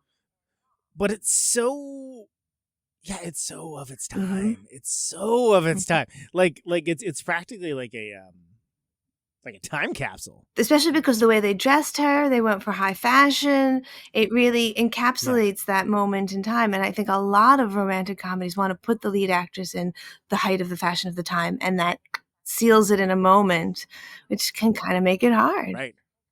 I like Manhattan a lot better, actually. Amongst the Woody Allen romantic comedies where the main character is just Woody Allen being Woody Allen. And not to say that I'm openly advocating for people to watch Woody Allen movies necessarily, but then there's also these like later movies where it's like, okay, so you basically have that person as your Woody Allen. Oh my god, absolutely. I think Woody Allen really is a great example of the opposite version of the women in these movies, where the women are so perfect you can't understand how anyone would be with them, and often the male character is like more than enough problems. Yeah, he's just a little gremlin of some kind, which is like, why would anyone like this guy? And it seems like, am I watching a movie or I'm just watching this writer's, fantasy fic? Wish fulfillment, right? No, totally. Yeah, it's a good point because you're like, come on. Mm-hmm. Yeah. and that can be worked for comedic. I mean, talk about Katherine Heigl. That was it Knocked Up, right? Mm-hmm. Yeah. It's like that only works because it's there's characters on screen talking about it. About we're just like finally, instead of just being like, oh yeah, this schlub is definitely on the level of this like should be in a pantheon of gods and goddesses level attractive woman. Mm-hmm. Just yes, you have to address this doughy schlub. Peace and love. It's often like still living at home with their parents, or like can't hold a job. His problem is that he can't hold a job, and her problem is that she likes pancakes for breakfast. Right. It's like, how is that a flaw? Like, what do you like? What like it's so dumb. It is so dumb. Like, I don't, and I guess it's just something to my sensibilities. That it's like if I was watching a movie like that, I would get up and walk out. I'm not gonna watch this. Like, I'm done. Like this, and I don't understand why people just like, yeah, that's fine. I guess that's fine. It's it's very numbing. I guess because they're often also only an hour and a half. You're kind of like, I'm just here for what, it's a ride, whatever. Or, you want to bring a date. So maybe you're going to talk during the movie. So it doesn't matter if you miss a portion of the dialogue. You don't have to be focusing on it. Right. It's background noise. You're not going to miss anything important. Well, you're not going to, the episode will go on order. You're not going to get lost. You'll know where you are by where the timestamp in the movie is. Right, exactly. Third act's coming, so they're gonna reconcile, and then they'll be in love, and there you go. Everyone goes on. But with Moonstruck, and there's such a fandom for this particular movie. I have a friend who went to probably the most bizarre thing I've ever heard in my life. I'm having lunch with her, and she's telling my other friend that she has to go to a wedding in Portland, Oregon, for a burlesque performer and an improv comedian, and the wedding is Cher themed. Everyone who's coming has to dress up as their favorite version of Cher from whatever movie they want. Oh wow! And do a monologue or sing a song. And so wow. Are people coordinating? Because what if multiple people showed up as the one where she's on that ship? I'm sure people were coordinating, and you could pick Cher from music videos and Cher from award ceremonies. Yeah. My friend did Cher from Moonstruck and did a monologue from this. I don't want to go too hard into I don't want to spoil too much of the movie, so I won't tell you which monologue that she did, but I bet you will know which monologue she did. I'll know which one it is when I see. You'll know. It's kind of like when you watch 10 Things I Hate About You. You're like, why have I heard this? And you're like, because every woman who ever auditioned for a role in the last 20 years did that monologue. That's why you heard it. Right. You heard it through the walls of your apartment. Yeah, exactly. It's just in the air. And my other thing I want you to look for is, and I cannot find out the reason why besides simply they lived there and they used that shop. You're going to see Catherine and Charles Scorsese. You're going to see Martin's parents. Oh, no kidding. That's awesome. They're just around, huh? They're just fucking, because you got to show all these symbols of love. Yeah. Here's this beautiful, loving couple, and you're going to, wait, is that guy? Wait, he didn't direct. That's amazing. Wow. Super fun. Well, I guess if it's Italian themed, then they're in the neighborhood. Of Italianhood. They did film this in Brooklyn and a couple places in Manhattan, but it was actually only a quick 2-week shoot because Cher was touring at the time. So a lot of the rest is pickups in Toronto and stuff because they were following her around. But there's points in the beginning where you're like, oh, this is just Manhattan. And Danny Aiello's in this, right? Danny Aiello is in this, and again, go right back to that. How did this guy get this girl? Yeah, because Danny Aiello is supposed to marry. Starts out with Danny Aiello is going to marry Cher. Really, really? Okay. Yeah, that's all right. Well. Yeah. So he's in it. He's great. I mean, he's a really wonderful actor. So many of the actors in this are what you'd call a character actor. Yeah, and they kind of got saved by this movie. Like Olympia Dukakis had been doing only theater because she was trying to stay close to her kids, and she couldn't really get anything. And so her daughter goes to college. The last kid is out of the house, and the script comes across her table, and she's like, then she goes on and gets more roles from this, and she wins an Oscar from this. She wins a Golden Globe for this. That's awesome. Like, it's John Mahoney, the dad from Frasier. Oh, okay. Okay, Says that I've never seen that show, but I'm familiar with it. So, and he's also the dad in Say Anything. oh, okay, awesome. Yeah, like I mean, we talk on Movie Night Extravaganza about how the like character actors and like leading ladies and leading guys are the same thing now, and that what it's. I'm not mad that like people that are very pretty like can also act. That's great, but it used to be like you didn't have to be beautiful to to do character actor work. Like and you could be like a regular human. You could be like you look like a regular person. You could maybe stand to lose a little around the middle or something. Like. And maybe that's why this feels so relatable and so not stuck in time, is because like, oh yeah, these are just people. These are people I could see on the street. I would totally, recognize them. He said if he didn't get this role, he would have never gotten the role in Frasier. That this basically like saved his career. Oh, that's crazy. And that's, and there's, Danny Aiello is very much a that guy as well. John Mahoney is I mean, they're just like, they're good.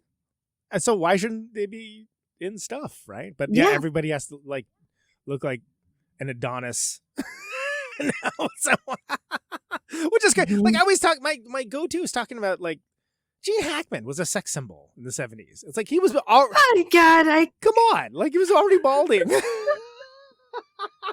I know. I was watching was it Hoosiers, and I kept turning to my husband and being like, what is going on with the love story in this freaking movie? What is happening? One of the great leading men of his time. It's just like, he looks like somebody's weird uncle, like I love him. He's great. It's like, I can't believe they allowed this dude to be a superstar. It's crazy. I have often thought while I'm watching movies with lead men, like if a woman was that fat or that ugly, she wouldn't even be allowed to be the goofy best friend in this movie. And yet this guy's the lead. Okay, fine, whatever. It's so that double standard is very still real. A little there. Well, it has to be something like Bridesmaids, where where you to actually have people that.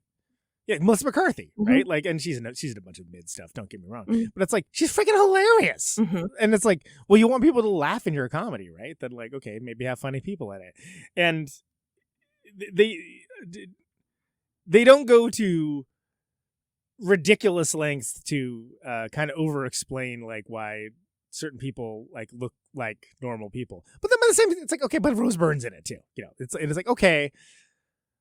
Even still, like you can't like in like a feminist romp, you still have to have like someone that like is just like drop dead gorgeous. Which I mean, like don't get me wrong. Like I think Kristen Wiig's beautiful as well, but I'm saying it's like really not even there, huh? Like you can't just. I mean, but that's obviously a larger. Technically, I guess Bridesmaid would be a romantic comedy, right? Yes, it is listed as one of the romantic comedies that have come out in the last 30 years. That it's a little bit more of a like. It's more comedy. It's like the romance is between the two friends that we're saving there, so it's like a friend comedy. There's a whole subgenre of those that I. What's the female version of a bromance? Yeah, exactly. A bromance? I don't know. Bromance. That's fucking awesome. I love it. Bromance. And that's a great example because when you talk about Bridesmaids, people are like, it's more of a straight comedy than a romantic comedy because they don't want you to put that word on there and label that movie. Because then guys are not going to watch it. That's ultimately when movies come out, they're like, we don't want to tell people it's a romantic comedy because then we'll half our audience. Well, that's like everyone not telling people that these movies are musicals. Don't even. Bone of contention between both of us, I know, but I swear to God, especially the Mean Girls one, I really, really, really, really don't get that because most of the cast is still the same, and it originally had Lindsay Lohan, who could have sung if she wanted to, but like, why did you do this to us? The preponderance of musicals, and I just don't understand like why. Like it is like it seems like there's more and more every year, and I'm like, I don't understand why. Like, is there just a new crop of theater kids that like need work? Is that what's happening? Like, I don't know. Like, is it? And they're very expensive to make too. And like people aren't yearning for them. Are they? Maybe they are. I don't know. Maybe my finger's not on the pulse. Oh. I'm not saying I'm not against all musicals. I just don't understand why there's so many of them suddenly. It seems like every freaking. Why does the Willy Wonka prequel? Why does that have to have sings in? I guess they actually had it in the Gene Wilder one. They had the Oompa Loompa singing. See, that's the problem is that I have a brain that will remember a movie kindly that had only a few songs by editing the songs out. You don't want to hear Oompa Loompa Loompa. I adore the animated Hobbit, the original one. Oh yeah. And I went back and watched it. So many songs. Oh my God, that one song mostly just, oh, the greatest adventure. Although when there's a whip, there's a way does when there's slap. A whip. That's a great tune. I remember that one. I haven't seen that in forever, but like I would love a dirty trap version of that.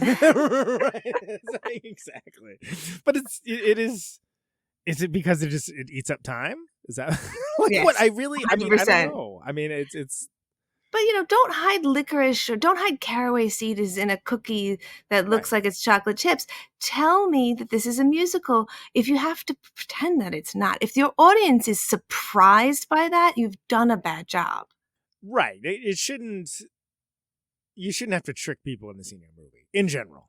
No. And I feel like there's plenty of people that seek these out. You know, there was the not Kiss Kiss Bang Bang. What is it? It was like Tick Tick Boom, right? That was about the guy Andrew Garfield, the guy who wrote Rent. Yeah, and after his career, and that was a music. I mean, clearly it's a musical. It's about a dude who freaking wrote all these, and I liked it. It was good, but they didn't like try to hide the like. How would you hide the fact that that's a musical? You couldn't, right? Couldn't possibly because it's the plot, but. Moonstruck has a lot of opera in it. And so some people who watch Moonstruck say they don't like it because they're not very big fans of opera and the music was weird. To the extent that the movie was supposed to open with a song from La Boheme as you do this wonderful opening shot. But the test audiences were like, oh no, is this an artsy film? And people started to leave. Wow. Really? And walked out before people even spoke. So they redid it with That's Amore.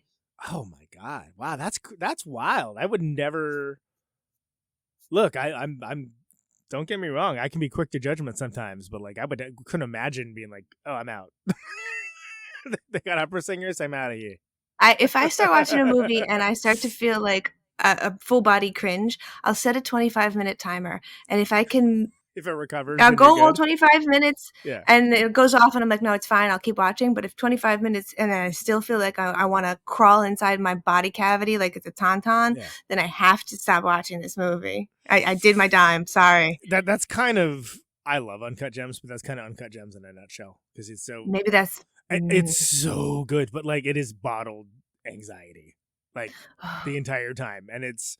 So was Beau is Afraid, and I enjoyed that. Yeah, well, I was gonna say, but Beau is Afraid is as well, which is just more absurdist. But yeah, it kind of depends on what your tolerance for that is. Like, because the whole time, like, I feel like with Uncut Gems, in a non-comedic way, it shares DNA with like Curb Your Enthusiasm. Oh, where you just the whole time you're like, no, don't do that, don't say that, don't do it. Like you're like you're just watching him. Nope, I'm doing it, and it's like that is like that entire film. And some people love that kind of like Schadenfreude. And it works because it just works. I'm not going to proselytize about Uncut Gems. It does fine on its own. But like some people have a hard time with that. Absolutely. And I kind of relate to that. And maybe that's why it's not the greatest choice for Renee and I. I actually have two people come up to me for March shows who haven't seen movies where I'm like, you stupid, silly bitches. Jared hasn't seen Goonies. What? Mr. Movies himself has not seen Goonies? he hates Stranger Things, and so he feels like the embodiment of the 80s-ness in Goonies is going to miss him.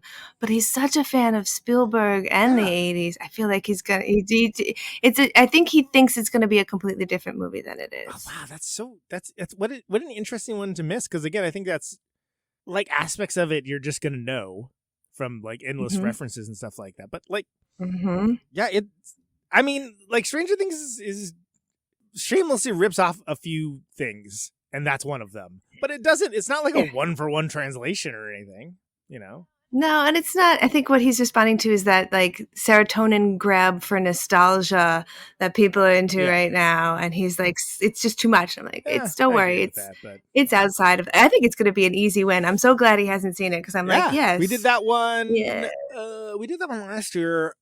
Was that for Adventure Month? I can't remember. I think it was it for Adventure Month last year. We did Goonies. That was a good time. It was. I had not seen it as an adult, and was pleased to report it holds up. Nice, yes. That's my only fear. Was that it's an absurd movie, but it holds up. It's an entertaining one. But like it's so in my body that I have an inhaler for asthma. I can't puff that inhaler without going, it's my time. Down here. Just whisper to myself in the gym. When we were on the West Coast playing shows with McCluskey, between Portland and Seattle, we stopped at this weird little town that like we just ate at this Mexican restaurant at, and I didn't realize that at the time, or rather I wasn't thinking about it, but it was 5 miles away from where they shot Goonies. And we had time, and like for some reason the thought just didn't occur to me, like because I was like, why are we eating lunch here?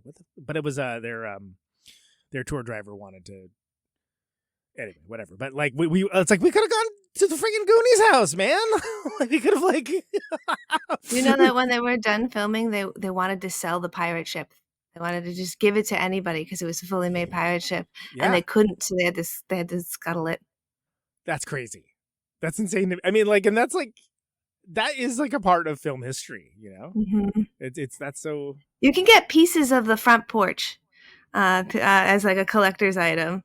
Oh, really? Nice. The wood, because they tore down the porch. They're like, we'll keep little pieces. You can have like a they sell pens made from seats at Yankee Stadium, the original Yankee Stadium. That kind of stuff.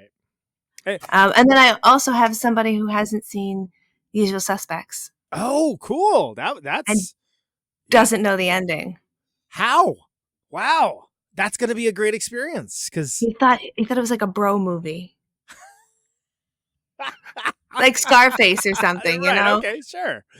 That's going to be a great experience, because that's, you know, obviously it's a little fraught with Kevin Spacey being Kevin Spacey, you know, but like that's a great film. Like, it's a great film. Kevin Spacey being Kevin Spacey does not hurt my enjoyment of Glenn Ross even one bit. It's still one of my favorite films of all time, you know? And I think. Oh, I was just gonna say, but then that's this art and artist, right? That's the whole conversation. Yeah, that's that whole thing about like, can you look at a Pablo Picasso piece and not see the fucking misogynistic asshole that he was? Yeah, he kind of, depending on the piece. Some of them are terrible, you know. It just depends how good the art is. It just depends, you know. Yeah. So in wrapping this up, I'm very excited. There's a lot of trivia and things we're gonna dig into in the second half, but I don't want to blow it for you.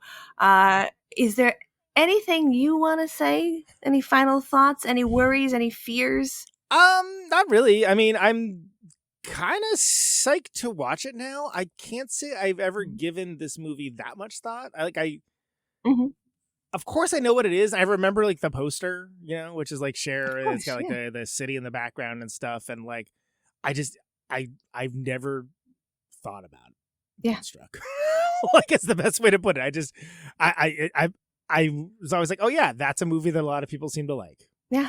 And that's so I feel like it's kind of ticking a box for me. Mm-hmm. That as I used to have about a 15, 16 year blind spot for films, because I kind of stopped watching movies for a long time, and it was just real busy touring and making records.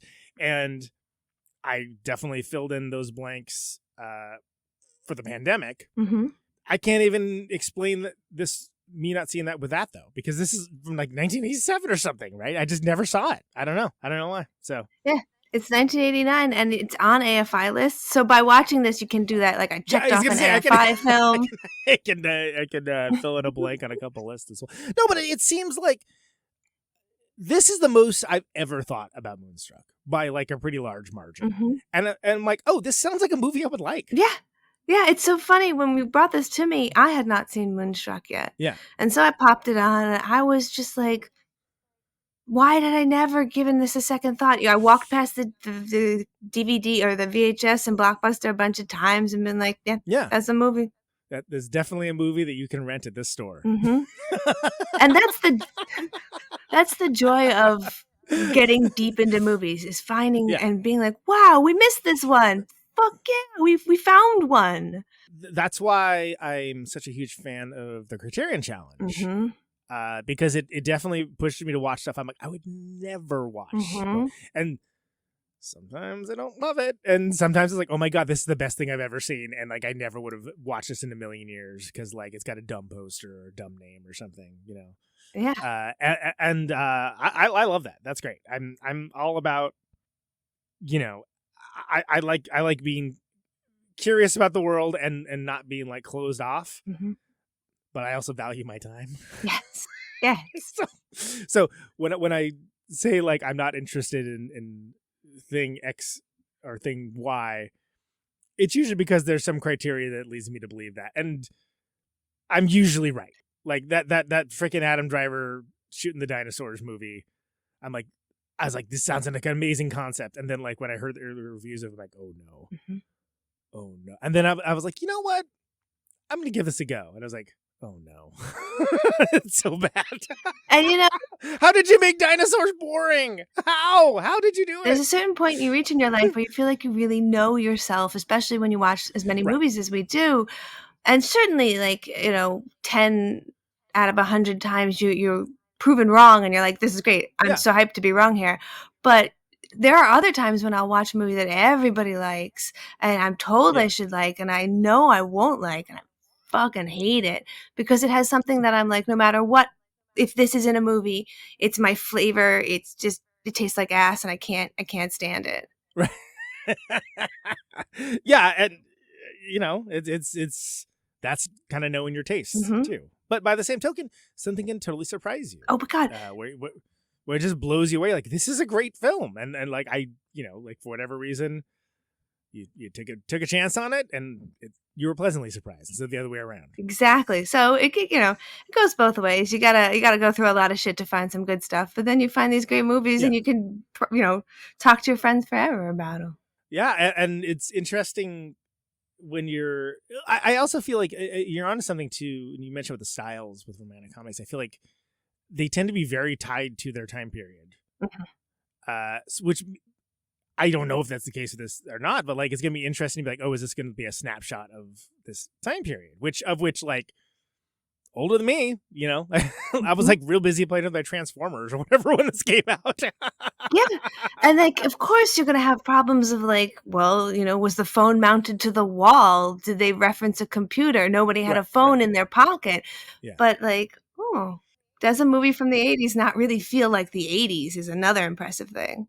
Sure. I mean, and some films that, I watched a lot of like older films too, like stuff from like the 40s and 50s and stuff that's like, some of them, like, you, with a few minor changes, like you could just lift and shift them and it just works. It would still work today. And some of them it's like, oh no, this is definitely of the time that it came out, which is fine too. There's nothing wrong with that. There's I just saw 5 Easy Pieces, which with Jack Nicholson, and great. But it definitely, it was like, oh, you wouldn't have to tell me when this was filmed. I know for like exactly when it was filmed, because it is very much of that time period that had a lot of those type of characters. Yeah. where it's like, oh, that's Jack Nicholson did this like same kind of character like 3 different times, I guess. Okay. Well, another film romantic comedy that I really love, Bull Durham. And I tried to show that to people, and a bunch of people I've showed that to have been like, wow, I know this was made in the 80s. Yeah. And and even though it's not really set in the 80s, which is what bothers me by that comparison. Yeah. No, and it's, that can be really cool, but it's just something that, you know, some people seek that out. I don't. It's just like, oh, that happens to be, this is of its time for sure. And then like some things are transcendental. They transcend time. So. And Jack Nicholson is so incredibly well known. I know exactly what he looks like now. So if you're going to show me him younger, oh my God, yeah, I'm going to be like, was that a million years ago? Yeah, it was like, oh, he's like 23 in this. Yeah, well, I guess he was young once, sure. You know, and like I saw The Passenger, another early Nicholson movie that I think he made that same year as One Flew Over the Cuckoo's Nest and Chinatown, which is like, oh my God, how did you? That was an incredible year for you, dude. Jesus Christ. But like you think of Jack Nicholson now, and it's like, oh yeah, you were young once. I guess at some point in time that had. I mean, not everybody can be Gene Hackman and look 50 for your whole life. See, that's why he was doing it. Yeah. It's like Gene Hackman looked 50 when he came out of the womb. God. He came out smoking a cigar with a little hair around the backside. Yeah. I don't know why Gene Hackman's catching so much sorry, shrapnel, Mr. Hackman. No, I love. I mean, The Conversations are like one of my favorite movies of all time. Man. I love the dude's work. He's just I do love the fact that dude was allowed to be not just a star, but a superstar. Yeah, absolutely. That's great. 100%. And we need more of that now. So we shouldn't make fun of it. It was great. Let's do more of it. Absolutely. All right. Well, thank you so much for joining us for part 1. I'm going to go get struck by the moon now. Yes, please go get struck by the moon and then come by. It's going to hit your eye like a big pizza pie? Like a big, checks notes, pizza pie? I believe. Really? I have my. Is it called After Party? Never heard it before. Ever heard of this before, Paul? Yeah. Whatever. All right. Well, everybody who's listening in, this is the part where we hear music and then we come back and then you hear us go, that was terrible. No, it was fine.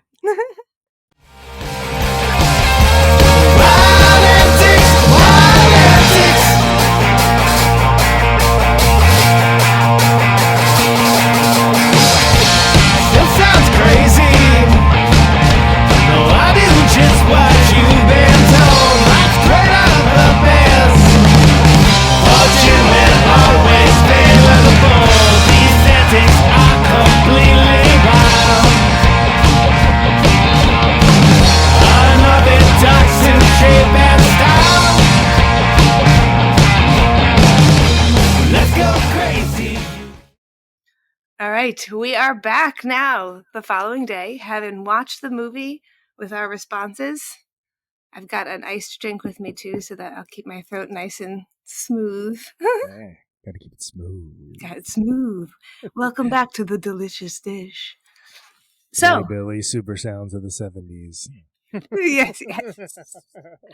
Let's just jump right in with a basic overview. How did you feel about the film? I liked it. Yay! I liked it.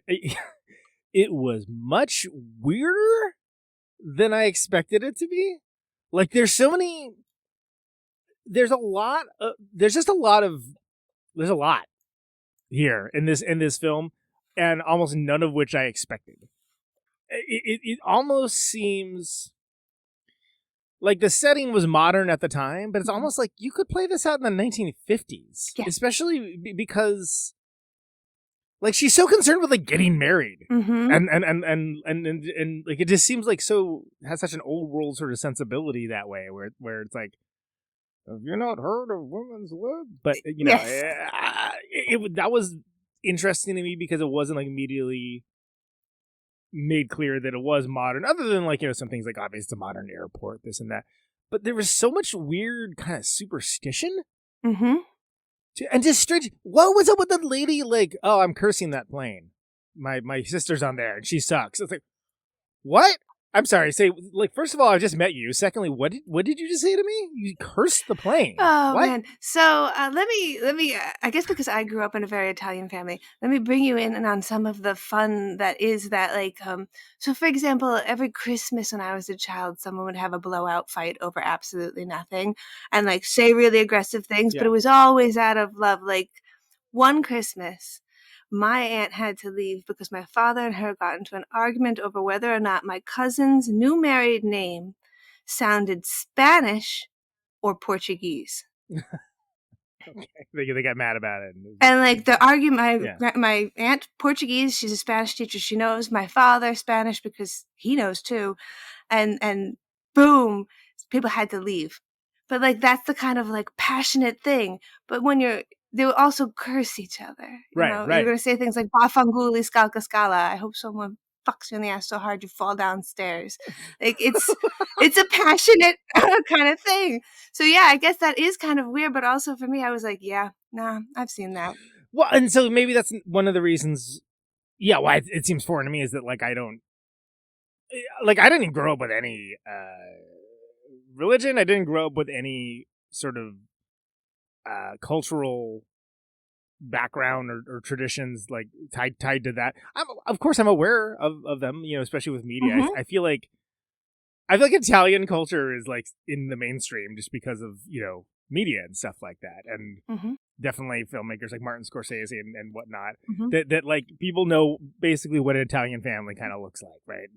But I mean, this was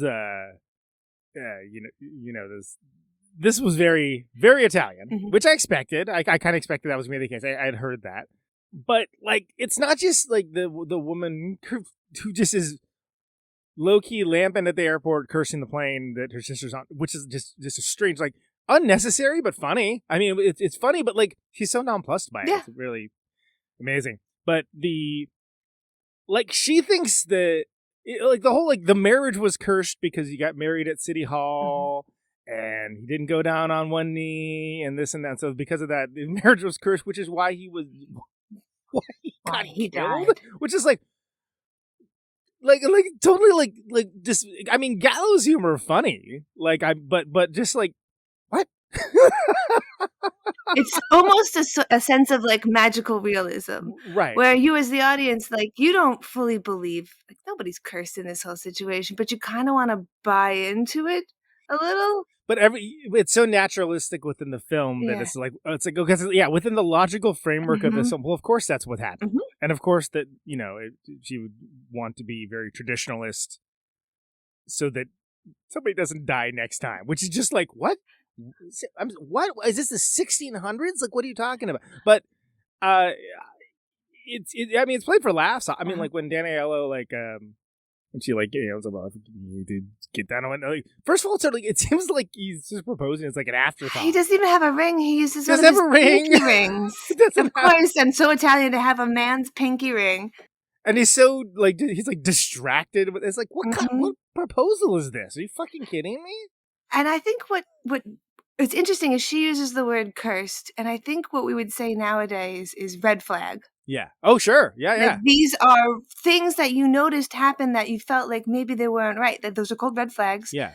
You didn't get cursed. You just made a mistake when choosing a partner, such as Danny Aiello. Right. And you're right. I do think it's funny that the option to be alone as a widow who's already been married, whose husband's already died, is not on the table for Cher's character. She has to it's like wind up with someone. And so again, that seems like such an old world sensibility Mm-hmm. to me. And everyone's like, oh well, 37. It was like whatever. Dude, are you fucking kidding me? Like, first of all, she could get whoever she wanted. Like it's not like she's not gonna have a problem. Let's put it that even way. though they made her look like the girl at the beginning of She's All That, like, they have her dressed down heavily. They've Right. made Cher try and look not gorgeous. Yes. She's still too attractive for Danny Aiello. Oh, even before the 100%. makeover. I mean, he looks like he got hit by a truck. It's like it's just a disaster area. This guy's like a sack of potatoes. Like, and I say that as a fan of the guy, but like, there's definitely a and it's that dumb power that it's in a million like of those dumb TV shows too, where it's like, okay, the woman's gorgeous and the dude is just like looks like a disaster area. Yeah, Kevin James Express. Right, all that stuff. And I would have appreciated it just a little bit more if he was a better fit for her and she still wanted to go with Ronnie for some reason. Like, making him ugly and also a bad fit for her is like neglectful and kind of like just disaffected and disconnected. Like it's sort of Like, at no point ever are you rooting for them to, like, get together and stay together. Yeah. Ever. You're just like... And such a mama's boy that it's very much a very big turn off for that character. And I felt like it didn't have to be written quite that hard for us to understand. Yeah, we get it. Yeah. Although I gotta say that, like, when he's calling her and, like, Mom's in the other room, like I'm trying to die here. Why'd you get off the phone? That's very funny. That was quite funny, yeah. And that seems like it was, like, I mean, obviously it was exaggerated, but the exaggeration was for comedic effect. And I thought that worked really well. Yeah, it's incredibly hyperbolic, and yet this script gets taught for how believable the dialogue is for the characters and for their delivery, and yet when you're watching it, it is so weird. Yeah. That's part of why I like it so much, and why I was like, I don't want to describe very much for Conan because it's a weird ride. It would be difficult to describe because you have naturalistic dialogue with very unnatural plot contrivances that are coming from a place where the beats themselves are not unnatural, but how they're presented is for exaggerated comedic purpose. And it does work, but it does like it's again, it's weirder than I thought it was going to be. Like it is kind of weird, and I wonder if you'd seen this in the 80s, if it would have felt that way or not. But it definitely seems like Italians do be crazy, yo, like to a certain degree, and like maybe that's the joke. I was going to say that there is a lot of comedic shows, like Everybody Loves Raymond, even The Sopranos. Sure. There's a whole, like, people do find that culture for some reason very funny. And I think it's because of the bigness of it. Comedy is big and Italians are big. Right. And then like, yeah, you have the old folks overreacting to stuff, and that's hilarious because it's look at other overreacting, right? You know, I mean, look at the whole rending of garments when somebody dies, like that kind of thing. Okay.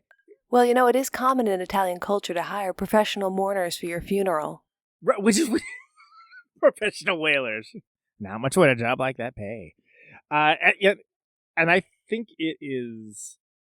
Okay, so also, that the place they live, like, what is happening with, like, it's so... he's a plumber, right? Like, is that like rent control from 1915 or something? Like what? Oh no, plumbers make tons of money because of the union. They're rich because they were plumbers. They see him ripping off those people on the upper side, being like, "I gotta do the copper pipe." Okay. Yeah, so him worrying about being able to pay for his daughter's wedding is just him being stingy. He's freaking loaded. He's and I actually enjoyed that aspect of it. I mean, I definitely think that the father of the bride who's like stingy and miserly or whatever is that's a trope. Don't get, but I thought it was played well here. I liked it. I wasn't mad about that at all. I think that it's because they got both of them, like the grandpa's there. Like it's just like, and then they're like, oh well, we would just move in here, but like Dad doesn't like it.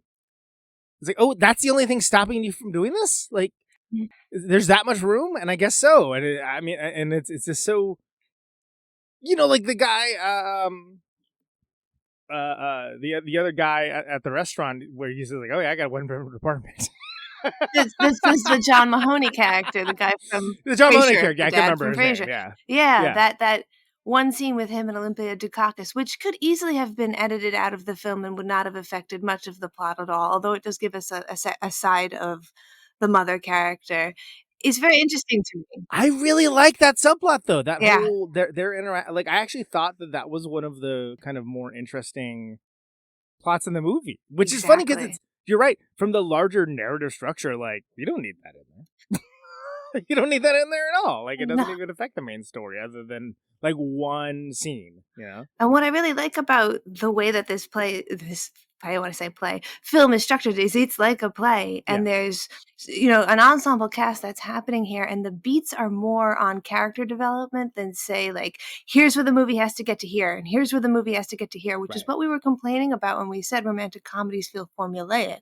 This movie isn't about those beats, so it kind of falls out of that. It's pretty random, actually. It's kind of like chaos mode in a lot of ways, because I mean, like there's all kinds of stuff that happens, and then when it gets to the actual reconciliation at the end of like how it all comes together, like you're like kind of almost checking your watch, like how is any of this gonna land? Like there's so much like still unresolved here, and then like Yeah.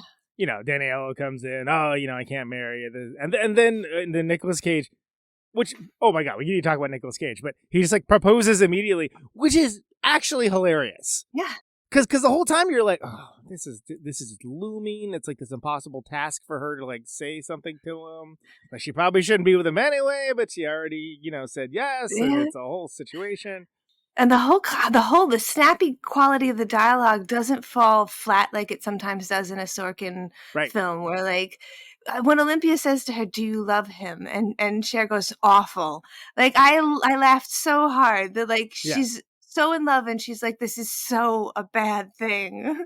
Yeah, it doesn't quite reach the level of like rat-a-tat dialogue for sure, but it is very clever, and it's humanistic in a way that I think if we were to see this story now, it would have to be like an immigrant family, like it wouldn't be an Italian family. It'd be like somebody from Somalia or something along those lines, right? Like because I feel like that sensibility has just been mainstreamed. Yeah, to a certain degree, like it wouldn't hit the same to have that level of like, well, this is the path that was chosen. I'm on this path now, and I'm doing this. Like, well, no, you can stop at any time. No one's forcing you to marry this dude.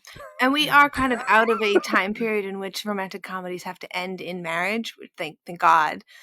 You're right. Yeah, exactly. But I mean, which is just hilarious. Like, really? Wow. Okay. Okay. Fine. Sure. Again, that's what I'm saying. This could teleport out in 1950 to a certain degree. To a very certain degree, right? Absolutely. Especially when you shoot anything in Brooklyn, or you kind of do that. Yeah, it doesn't. The buildings look exactly the same. Nothing's gonna be that much. You go into a butcher's shop; it's the same exact butcher's shop. Did you like? Might be the same butcher. Did you like seeing Mr. and Mrs. Scorsese in the butcher shop? So great. I don't know if I would have spotted them if you hadn't said anything, but I definitely would have been like, they look kind of familiar. What's their deal? I would have been like, like I wouldn't have like Andy World fixated on that as the only thing I thought about the movie, but like I definitely would have been.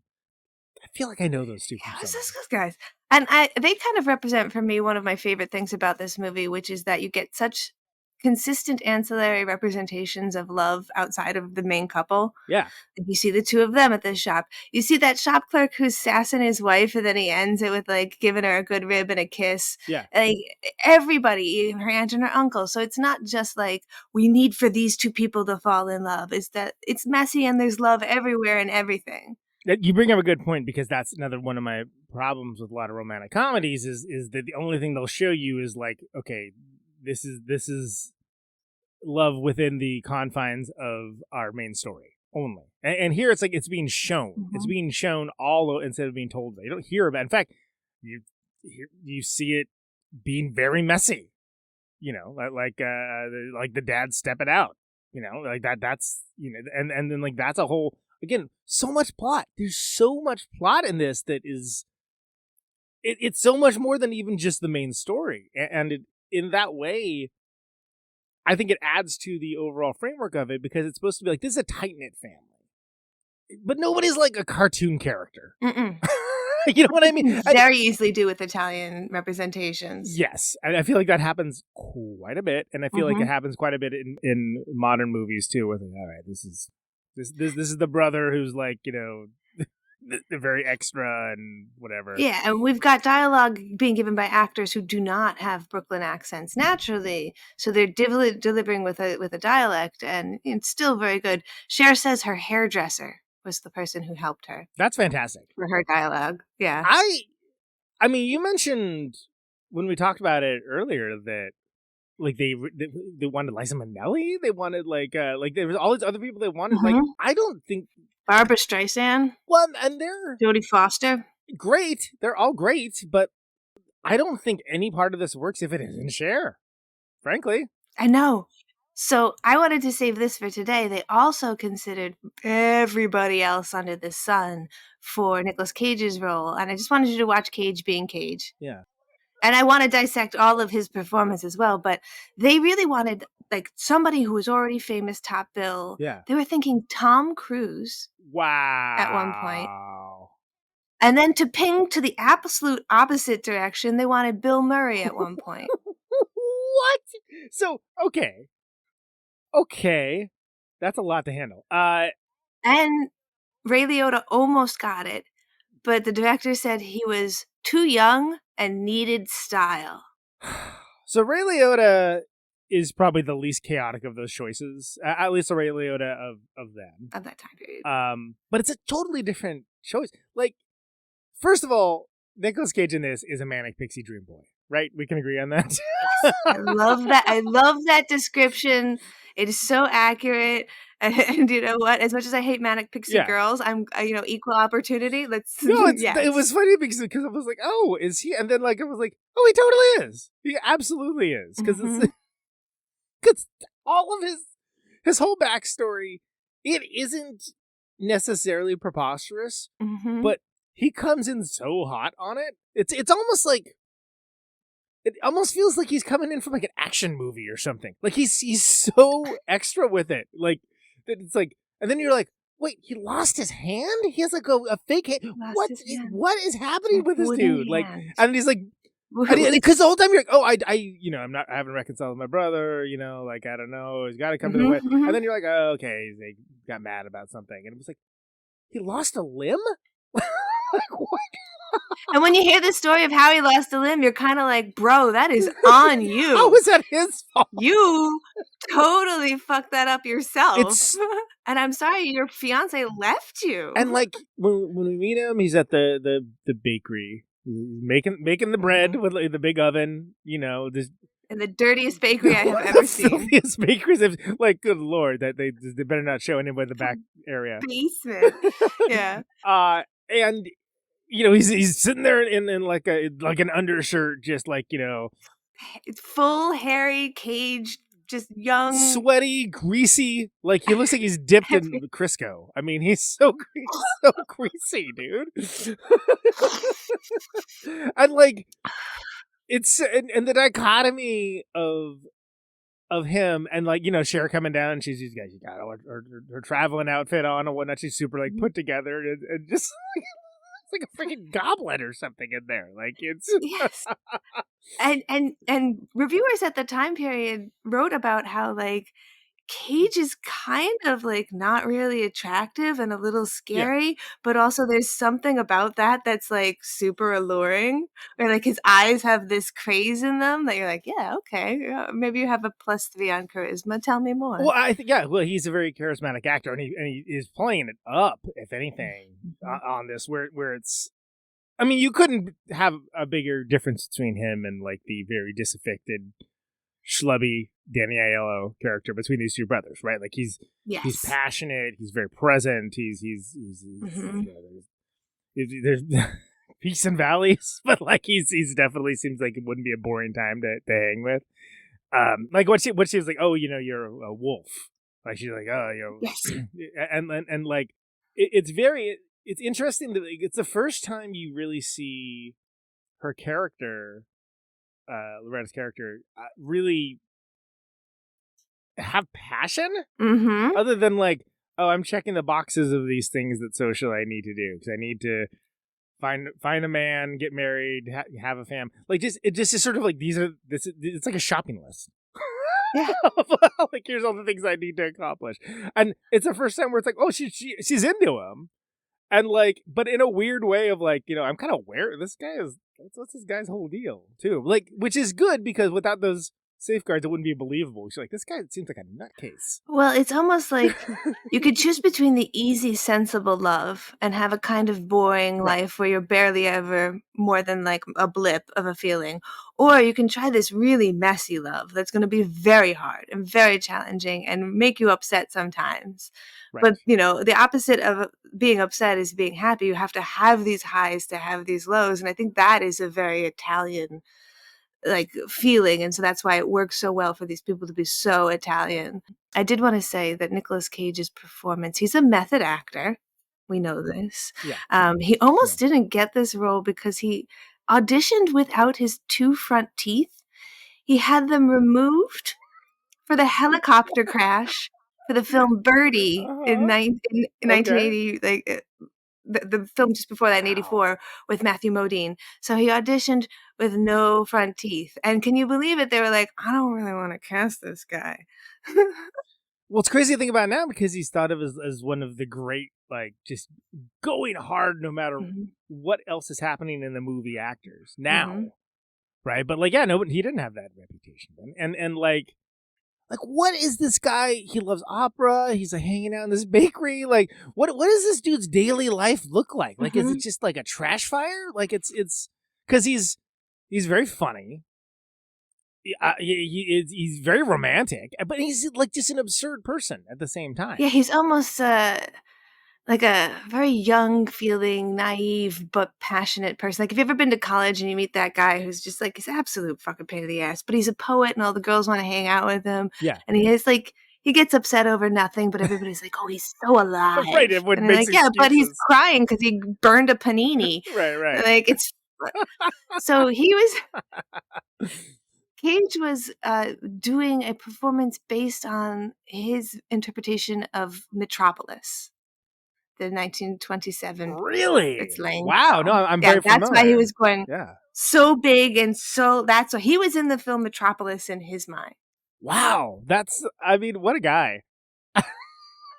Like, I don't know. And what was that accent? He's up like there's so. Everything about that character is befuddling, but like he's supposed to be like the crazy, impractical, chaotic choice anyway. So check. So it works. And it works. And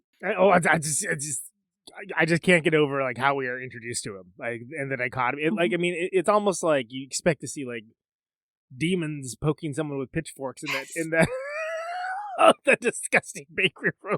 I was like, what is happening?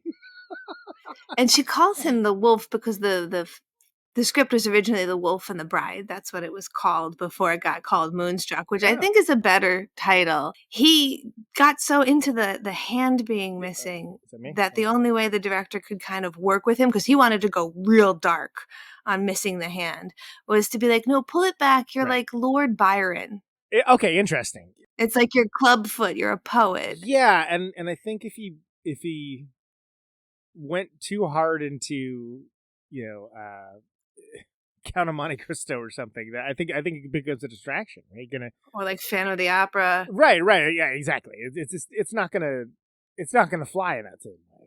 But it's awesome because, like, I feel like until he shows up, you don't really get a sense of who she is. Like, you're like she's the main character, but she's more framed by her obligation and expectation than anything else. So you're like, well, who is she? And then like you kind of get a handle on it, and then what's it? Take me to the bed.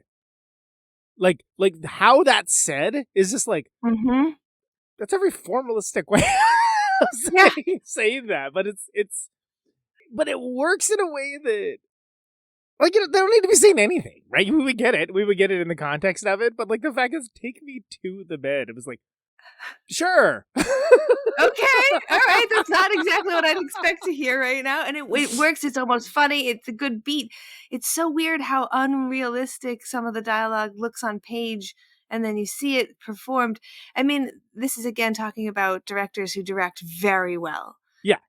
Jewison really directed very well here, although this is the point in which Nicolas Cage is so cagey.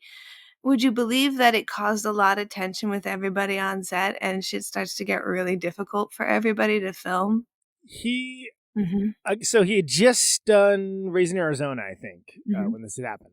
But like, was kind of, I'm trying to think what the modern equivalent, what Jared Leto, maybe, of just like being he's good, but oh my god, he's exhausting. Yeah, there was so I was reading an interview with him at the time from Playgirl because people point to this as like one of the weirdest points for Cage. And he's talking about how he has 2 sharks and a jewel-encrusted tortoise, and he's super, super into fish, and he has a picture of a fish in his wallet that would just blow your mind. And I'm beginning to think, is he the inspiration for the Troy McClure character in The Simpsons with that like weird sexual association with fish that they never talk Oh yeah, about? maybe. Like, Yeah. Okay. this guy is bizarre on stage when he's doing his Metropolis. He's bizarre off stage, and Cher is Yeah. not into it. Cher also she's refusing to take direction. She's gonna do what she's gonna do because she's fucking done. Yeah. Yeah. No, that's interesting because like I feel like everything else in this film is kind of it doesn't have a lot of wild card energy. Mm-hmm. But I could see where. But the thing is, it's not going to work at all Mm-hmm. if you don't believe their relationship. Like it's the hinge point of like it's why there's a movie rather than just like, all right, well, it's a short film. Mm-hmm. No, You know, it's almost like the more they hated each other in real life, the more passionate it worked on. Yeah. On the film. It's weird because a lot of times you see like Mr. and Mrs. Smith. No, they hit it off. Boy, did they hit it off. And they're happy off stage. And like, no, these guys were kind of messy on and off stage. Right. Although I really did like the chaotic energy that the grandfather brought with all the dogs. No, it's he's great. Like when you first see him, they go by the grave, and the dogs are like, "Oh, good, time to pee." And it's like, "No, please don't do that." Like it's so like what is happening with these dogs? Like, and it's just sort of like, oh, he's got a lot of dogs. He walks them around, you know. And it reminded me of the quality that the film The Fighter had. I'm in The Fighter in the background, a couple scenes. They put a bunch of people who are just people from the area. And when the grandfather's walking around, you just see all these kind of characters that are in a Brooklyn neighborhood that feel very organic. He was very good friends with Sean Connery, who called the director during the filming and said to him that, do you know that this guy, he can't hear and he can't see. He's gone completely deaf and he's almost completely blind. And he will steal every single one of the scenes you put him in if you're not careful. I love that. That's great. I mean, because when you have those types of characters, and you are brave enough to like put them into the movie, then it makes it seem more like a place that actually exists rather than like some contrivance or whatever. Mm-hmm. Whatever. Mm-hmm. I didn't know you were in the fight. That was a good movie. That was with Wahlberg and Christian Bale, Amy Adams. That's right, Amy Adams is in that, right? Yeah, that's a good movie. I'm in the prison scene when they're talking together. I'm one of the couples. I'm a wife of one of the couples behind them. Nice, but I think that it is notable that it seems very New York, and New York is depicted a lot in movies to the point that like it gets annoying sometimes. Like, we get it, New York, you like it. I mean, I'm biased, so sure. But I'm just saying, like, for people that aren't from there, like, it's like, all right, yep, we get it. Yeah. You can't just call it the city and expect me to know we're all the way in freaking Boston is the city here. Don't get me started. So there's also something about New York that leads into the feeling of opera and the like, I guess because they're using so much Italian opera as well, it clings together. Yeah, it's funny that you mentioned before that it was originally starting with opera, and people were like, "Oh, what is this highbrow art? I'm out of here." Because, like, I can't imagine this starting off with anything else than what it starts off with the. It's a good choice for that Zamora. I mean, it's Moonstruck. It's tonally perfect. It's the content is great, and like even like things that would be like potentially too schmaltzy. It doesn't come off that way at all because you're getting like an establishment of like where they're at and what's happening. Like, even though opera still figures into the movie, right? Like, so opening with it would have been jarring. It wouldn't have been. I think it would have been too much. Yeah, and like I think it would have. I think people maybe not walking out. That's a bit extreme, but like, shuffling in their seats. Yeah, I think it would have set the wrong tone, and like because there's a certain warmth to this movie as much as there's like low grade insanity going on like all the time. There's a certain like low grade warmth to it that like I think you need something like that sort of like is gonna. Oh, this is we're hanging by the fire and having some nice red wine and cutting up about something that like the cousin did. Like there's it immediately evokes that vibe, even if you don't have those experiences, which is impressive. You'll see a scene very similar in the Super Mario Brother movie that just came out. It opens up with an Italian family arguing and giving each other the shit. Somebody's in a wife beater. Like, did they watch Moonstruck? Right. No, that's why I saw that. You know what? I thought it was pretty good. I loved it. I thought it was very good. I mean, I played the video game, so it hit me right. But I was also expecting it to be terrible. Sometimes I think if I really hype myself up to be like, this is going to be awful, if it's just even slightly good, I'm like, yeah, hey, not bad. You did it. Wave the flag. I like Charlie Day as Luigi. Charlie Day is as anything under the sun. In Fool's Paradise, he plays a Charlie Chaplin where he doesn't talk the whole movie, and it's superb. I really enjoyed his performance. He's a genuinely impressive dude. Also, a huge Agnes Varda fan, if you can believe it. Really? Yeah. If you there's a Criterion Closet, like, the videos where they let him in and let him run around. He gets like the complete Agnes Varda collector set, which I wouldn't have him pegged for. I mean, Varda's great. That's I'm great. not bad about it. But like, big Cassavetes fan, Ozu, like he's and he's got that, silent movie, Harold Lloyd, Buster Keaton, Charlie Chaplin energy, where like he doesn't need to say anything. He's just funny by being. He's got good use of his face. It's him looking at you makes you laugh. Yeah, exactly. And you're like, I'm already laughing. Yeah.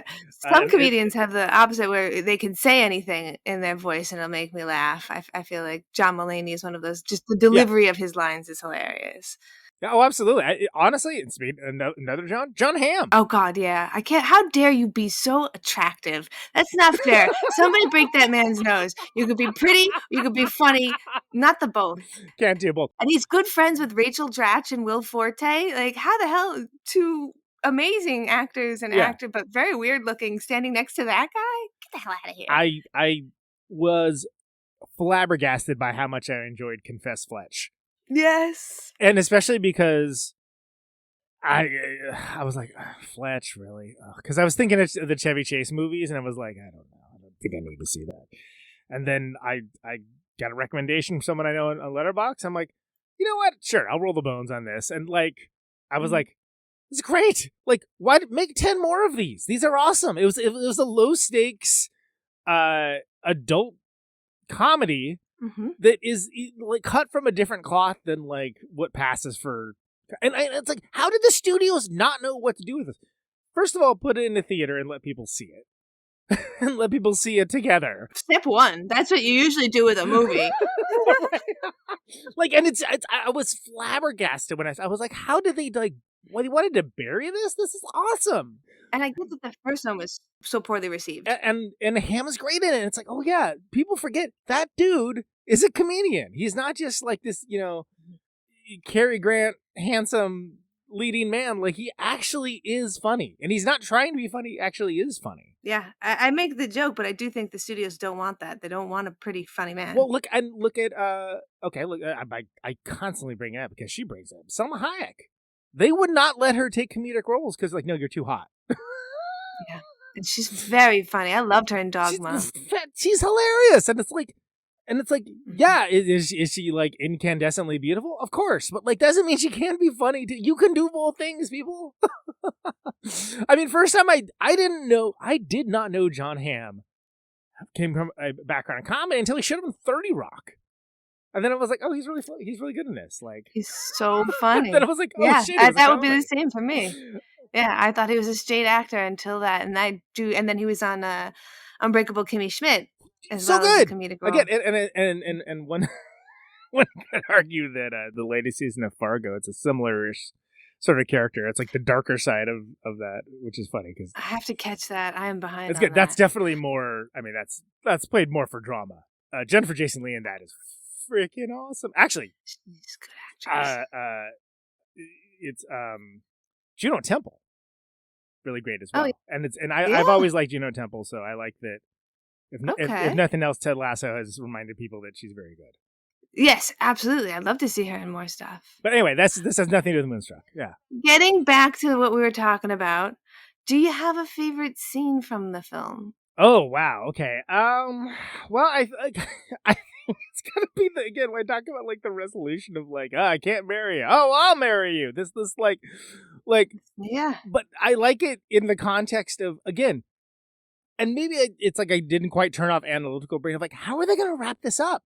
Like, how does this like? I think I know how it's supposed to end, but like, do they know how it's supposed to end? Like, and I was like, there's no way.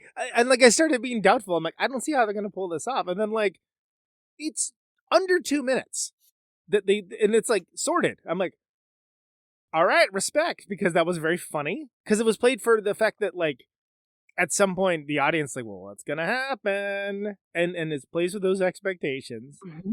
But it is believable because of the way those two brothers are. Mm-hmm. Which is to say that like Danielle's character is very unemotional, disconnected, some like low grade self-involved, but kind of checking the boxes as a guy, you know, of like these are the things you're supposed to do. Yeah, kind of the opposite of Cher's, why they kind of bump into each other. Right. And Nicolas Cage's character is just a freaking wild card. Literal wolf. Full of passion. Yeah. And so it's like it totally works. It's like, oh, okay, cool. So I really like that scene because of that, because again, I was like, I don't like this. Might just like, is this just what this movie is? It's just like a bunch of people that ran around. Yeah. Well, that is the scene from the movie. That is the scene that gets taught the most. That's the scene that gets talked about the most. It's also the last scene that they shot and the hardest scene for them to get, because at this point, everybody's fucking at each other's throats. They've been moving around following Cher on tour to try and set up and have all the actors available to film. Yeah. The director winds up telling the cast, I'm going to send everybody home except for you. So camera goes home, crew goes home. It's just the actors. And they rehearse just the emotional beats and the lines, not even really the staging of that scene until Jewison is happy with it, like it's a play, and they bring the cast back. It takes so long that they get fined by SAG for blowing multiple meal budgets. They multiple meal times. And Nicolas Cage gets so pissed during it, he takes a chair and throws it at another actor. It goes insane until the older guy playing the grandfather, I got his name down over here, I might get it right. Oh, I can't remember his name. Oh, that's it was Fedoro or something like that. He's got a super Italian last name. We'll put it in the liner notes. He just stands. Oh, Fyodor Shalapane. Fyodor. He stands up and he just starts screaming, "Calm! Everybody, calm down. We're in a Feydeau farce." And in a Feydeau farce, at the end, everybody just gets their shit together. The rest of the cast has no idea what he's talking about. He's talking about Georges Feydeau, who's a French 19th century playwright. But yeah, that dude was born in 1905. Yes, I know. Like, so he's like old school, right? They get so confused that they're completely like mollified, and they calm down. They're just like, "Wait, what? Huh?" And everybody just becomes calm, trying to figure out what he was talking about, and they get their shit together and they film the scene. That's amazing. Well, I mean, because it doesn't feel difficult on the screen.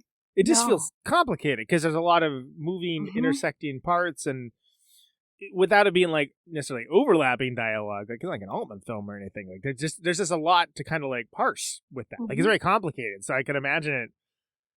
But you can't, or you shouldn't shoot something like that where it's like close up, wide shot, close up. Like you shouldn't break it up. Yes. It's good. It needs to feel like one thing, because it's so overwhelming, like the amount of stuff that like occurs in like this. It feels like it's like 10 seconds, but it's like at least a couple minutes. Yeah. Right? I mean, well, you're right. It's like the resolution of an hour and a half film. So you're just like, whoa. We're just like on multiple levels. You're like, how are they going to land this plane? How are they going to do it? Yeah. You go from she's just got to tell Danny Aiello she doesn't want to marry him. Yeah. To like, oh, he doesn't want to marry her? Yeah. Wait, she's going to get married to Ronnie? Right. Okay. And then everyone's like, hey, let's have a party. And then they'll sit down and have some fucking food. And in essence, that is such an Italian experience where like it gets so insane, it almost explodes. And then it gets together and everybody's happy. Right. But it's a great scene. It totally works. It's just, I don't know. I don't know of any movie now that would attempt that. Mm-hmm. You know what I mean? Like, I feel like most movies. First of all, I think writing in movies has gotten incredibly lazy, just in general, and I think that's too much to the detriment of most films. But like, this is more complicated than it maybe quote unquote needs to be. But it's kind of what makes it interesting too. Like, because again, we're talking about the laziest genre, maybe the laziest genre. Yeah, we invoked Hallmark movies before, right? which is just a subgenre of this. Yeah. Yeah, and I think this might be right there. Yeah, I think some kids' movies could be lazier. It's one of the laziest genres. Yeah, but I mean, like again, there's so much to unpack. I mean, like again. I kept forgetting about his like fake hand. It's like that dude has a fake hand because, you know, I lost my hand. I lost my bride. Johnny has his hand. Johnny has his bride. And it's like, where did you come in from with this, man? Is it crazy? Could you deliver those lines without doing a Nicolas Cage impression, even if you didn't play? Like, I'm thinking about Bill Murray as this character because he's got enough crazy to maybe, but like, no, he would have never. He's too iconic. It has to be kind of like that edge of like, what is this dude gonna do next? Mm-hmm. Yeah, like again, I don't see. I think this is a very different movie and a very less engaging one if you don't have Nicolas Cage and if you don't have Cher. Mm-hmm. I almost feel like I like Danny Aiello. You can put any. There's not enough of it to really account for much, honestly. Yeah. And, you know, as we mentioned, the Olympia Dukakis sort of like subplot. I love it. It's great. But is it essential for the story? Probably not. But it's awesome. Like, she's really good. And it kind of, if you think of it as like a quilt, like a patchwork, that like it then definitely needs to be there. But like, he's, again, a lot of times in this movie, it's like, oh, this is the wild. He's the wild man. He's like, you know, it's like, well, okay, don't tell me about it. Show it to me. And Nicolas Cage, like, no, you don't need to tell me he's wild. Like, I get it. Like, this is how he is at his place of employment.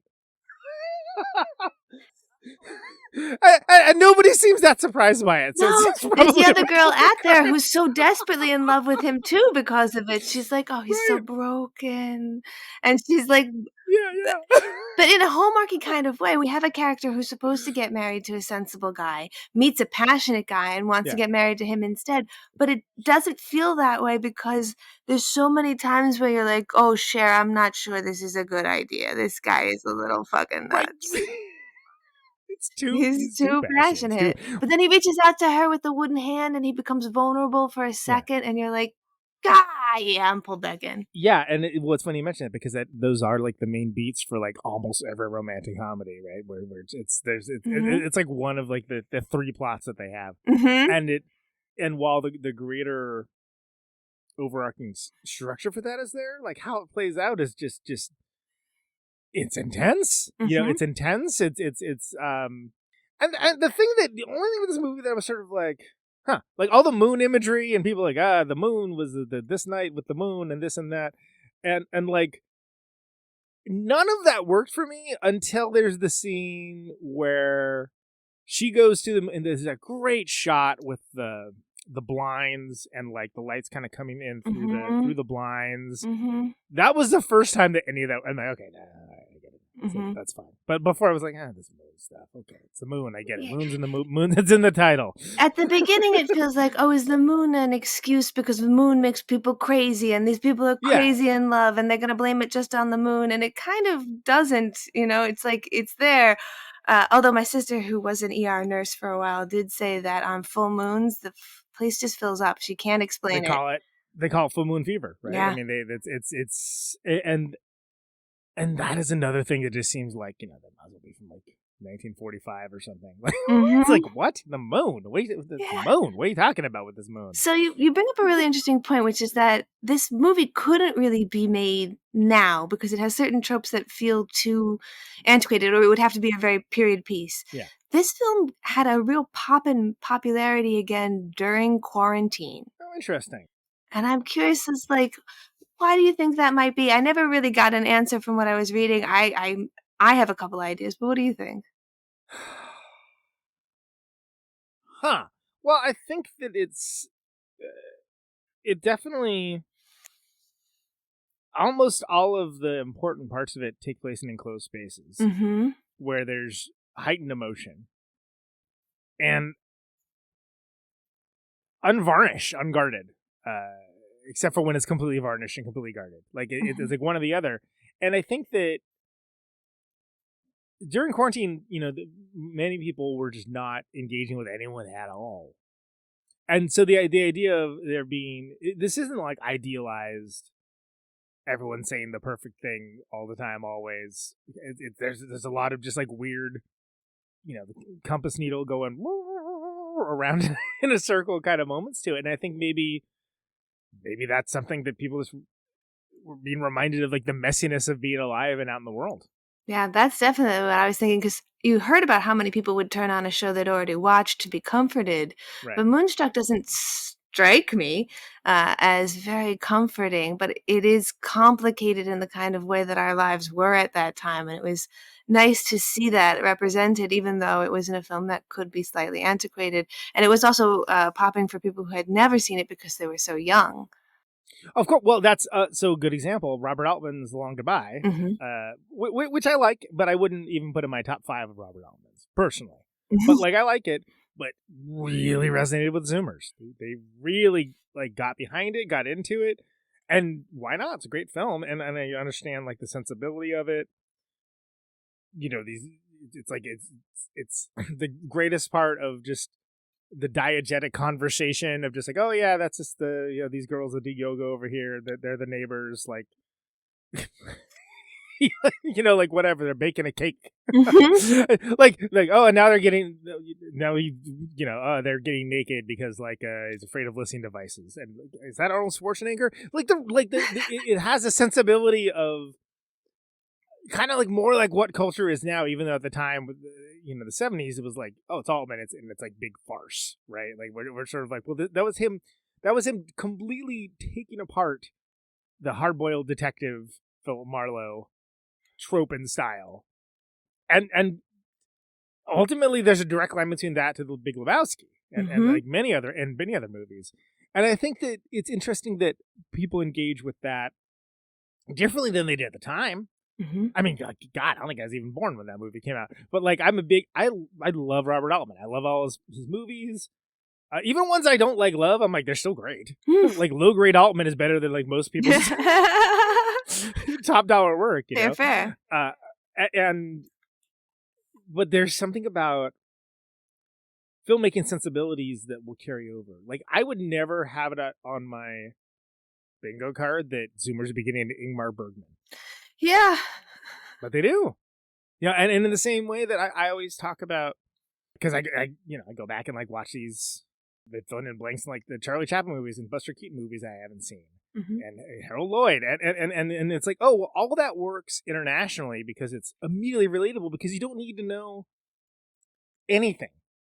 There's not even like the language to parse it. So I think that when people get hung up on, well, why is it this movie instead of that movie that people focus on, I think vibe goes a long way. And I think that you don't have... It's interesting that there was conflicts with, like, Nick Cage being crazy, because, like, I don't think this goes without him. And I love Bill Murray. Bill Murray's, like, one of my favorite. I love Bill Murray. He's great. Would say Tom Cruise. I mean, Tom Cruise, then, good actor, but the energy is, like, completely different. He doesn't get crazy till later. Yeah, if we could get him jumping on the couch, that's the kind of guy we would need then. You But yeah, he gotta doesn't. have the Manic Pixie Dream Boy. Exactly. Like, it doesn't work without it, which is funny because it's such a just the laziest trope in the world to have a character like that. Other than the fact that it's the only reason this movie works. I know. It's funny to find an instance in which you're like, oh no, like this is a mentally disturbed and uneased person who needs like trauma therapy. And Right. we're like, nah, they need a boyfriend or a girlfriend. They just need a fix. Like, oh God, like he lost the limb and shit too. And yet I'm so here for this vibe of like, he just needs sensible Cher. Like, it's right, exactly. It's when Cher is a sensible one. That's how you know. Yeah. It is weird to me that, like, I feel like like this script is. I'm so fascinated by it, like what this script must have looked like, because it almost seems like like it could be like a Dan O'Bannon script or something. It's so chock full of like weird stuff. Where you're like, what? Like who? Like, what kind of movie did they think they were making? Oh, and this script, which was written by mostly a playwright at the time. Who did you say? Yeah, that guy. Like Shanley. He did something. He did the script for Alive. And Joe versus the Volcano in Congo, right? Yeah. I just watched the Society of Snow last night, and I was like, oh my God, this is on theme. It's wonderful. It's so much more uplifting than you would expect of that story, and it was wonderfully shot. Definitely recommend. But it's funny to be like, the guy who wrote Moonstruck also wrote Alive, and you're like, okay. But he also did a bunch of plays, and this script was passed. It winds up in Jewison's hands because he is kind of washed up at this point and can't really get anything going. And so it's two people who are just like, you know what? Fuck everyone else. Yeah. And the fact that he doesn't get the Oscar for Best Director, but this gets Best Picture. Cher gets the win. Olympia gets the win. Like Cage gets a nomination and a Globe, and they just don't notice the director who literally pulled it together. If you read the filming, like, sure, yeah, this is him. You know, I mean, I do say he gets an honorary Oscar in the late 90s, 99, for his work with this in Heat of the Night, but it doesn't feel fair. Yeah, so you're right. So it was nominated for Best Picture, didn't win. Nominated for Best Director, didn't win. Cher won Best Actress. Supporting Actor, Vincent Gardenia nominated. Yeah. And then Olympia Dukakis and won for Supporting Actress. So he won for the screenplay, but they didn't win for the director. Wow. That's freaking wild. That's how it goes sometimes, right? Because it's so, and that kind of ties in the fact that that's given the Oscar month of just like, you end up with some of the most chaotic decisions sometimes because people are just like, well, they should deserve one. So you get mid movies getting like awards like, or actors where you're like, I like Michael Caine. He's done great work, but Cider House Rules is not his greatest work. Of course it isn't. But like, and nobody thinks that. But so they have to give him the Oscar. So here we go. He's gonna die soon. Give it to him in this one. Yeah, exactly. But I feel like that's how what they were trying to do with Living with 90, which again, as I mentioned, apparently it's a clip now. It was like you didn't need to remake a hero. Nobody needed that. Yeah, and it's good, and Bill Nye is good in it. But it's like, and then that didn't work, and it's like, oh, sorry, dude. I know you're gonna die soon, but yeah, nobody cared. Nobody cares. And I think that that's also what would happen with Moonstruck. If they tried to remake it, it would just fall flat. It was too much in the moment with those actors, with what was happening, with the tension. Yeah. It just would fall flat. So, okay, so let's look at... So who won? Oh! Bernardo Bertolucci won for The Last Emperor. Mm-hmm. Which is crazy, because, like, when I think of Bertolucci, I think of The Conformist. The Conformist is amazing, but like that's like pretty obscure for American audiences. Mm-hmm.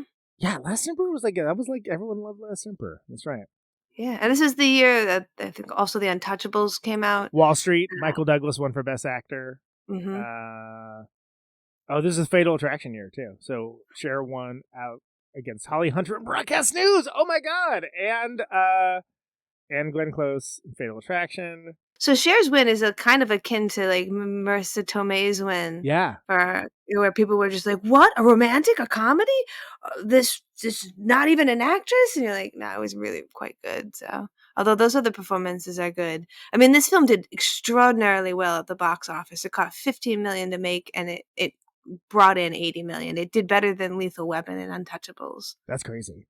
I mean, it's an awesome film. Like it's so much more complicated than I thought it's gonna be. I don't know what I thought it was gonna be, but it wasn't that. When you compare it to the other movie we were thinking we were gonna do, When Harry Met Sally, which is really just beat. Don't mind, I do like Yeah. it. Like this is so different. Yeah, absolutely, and it's it's pretty like wow. RoboCop and Predator came out that year too. Oh, give them all the awards. I love RoboCop. That was a deeply misunderstood movie. That is one of my favorite movies of all time. So, so good. I love Peter Weller. That's a crazy year. Yeah, broadcast news too, and that's God, that's a great film. Like, so basically, it was a strong year. Yes, it was a strong year, and it won again. Cher went out against Glenn Close and Holly Hunter, maybe one of the best Holly Hunter performances I might add. And Glenn, obviously, Fatal Attraction is not career making necessarily, but one of the high points of her popular work. Oh, it touches the zeitgeist. Yeah. Even if you haven't seen it, you are familiar with it. You know what it is. Right. Yes. And you're like, I'm not interested in reading a rabbit tonight. Yeah, absolutely. Exactly. And it's funny, I would love to watch The Last Emperor again, because now I know, like, I went through and like saw Bernardo Bertolucci's movies, and I was like, that's the guy that made Last Emperor. It just doesn't make sense. Like, it's like that's so different than like any of the other things that you did. But he like, I'd be curious to revisit that, because I wonder if it still works or not. But that was, for whatever reason, that was huge. It was like huge movie. Yeah, I mean, big enough to get him Best Director. So yeah, and but there couldn't be more different, right? So Best Director was between Fatal Attraction, Four Men with Hope and Glory, Moonstruck, Last Emperor, and then My Life as a Dog. Really? Wow, okay, that's I wouldn't expect that. Okay, to be so in there, that's the one that had the least chance. I was going to Yeah, say no. Moonstruck had a really low chance there, but throwing My Life as a Dog. That was like, look, we like foreign films. Look, Yes. we have My Life as a Dog in there. We know stuff about them. We know stuff. We're smart. We can do things. We do things. What do people know? Let's ask them. So as we draw to an end here, I always ask the same couple of questions. Yeah, sure. And my first question is, of course, do you like the movie? I did. I thought it was good. Like, I see people that I'm friends with on Letterboxd and whatnot, like 5 stars. I mean, I'm like, I don't. Okay, calm down. It's not a perfect movie. It's as messy as it is. I have such stringent criteria, and like I am so miserly about giving away my. I'm more miserly with giving away 5 stars than Cher's dad is with Paying for the Wedding. Like it has to be amazing for me to do 5 stars. But I liked it. I thought it was really good, and I think it's very unique. And again, the castigating this genre, my problem with it is that it's they tend to be very formulaic. So it's so that is the question of, does it exemplify or transcend the genre? A little bit of both, because it does have some tropes, but it does break out of its shell. Yeah. In my opinion. What's an example of a 5-star movie for you, just out of curiosity? Well, Network. That's one of. I mentioned Before Sunset and Before Sunrise. If we're going to talk about it in the genre. Yeah, in the genre. Okay, great. The Player, Brazil. Actually, I would say RoboCop's a 5-star movie for me. Yeah, I agree. I want to put that one to 11. That's a 6-star movie. Yeah. I was gonna say they should get more stars so I can attach to them.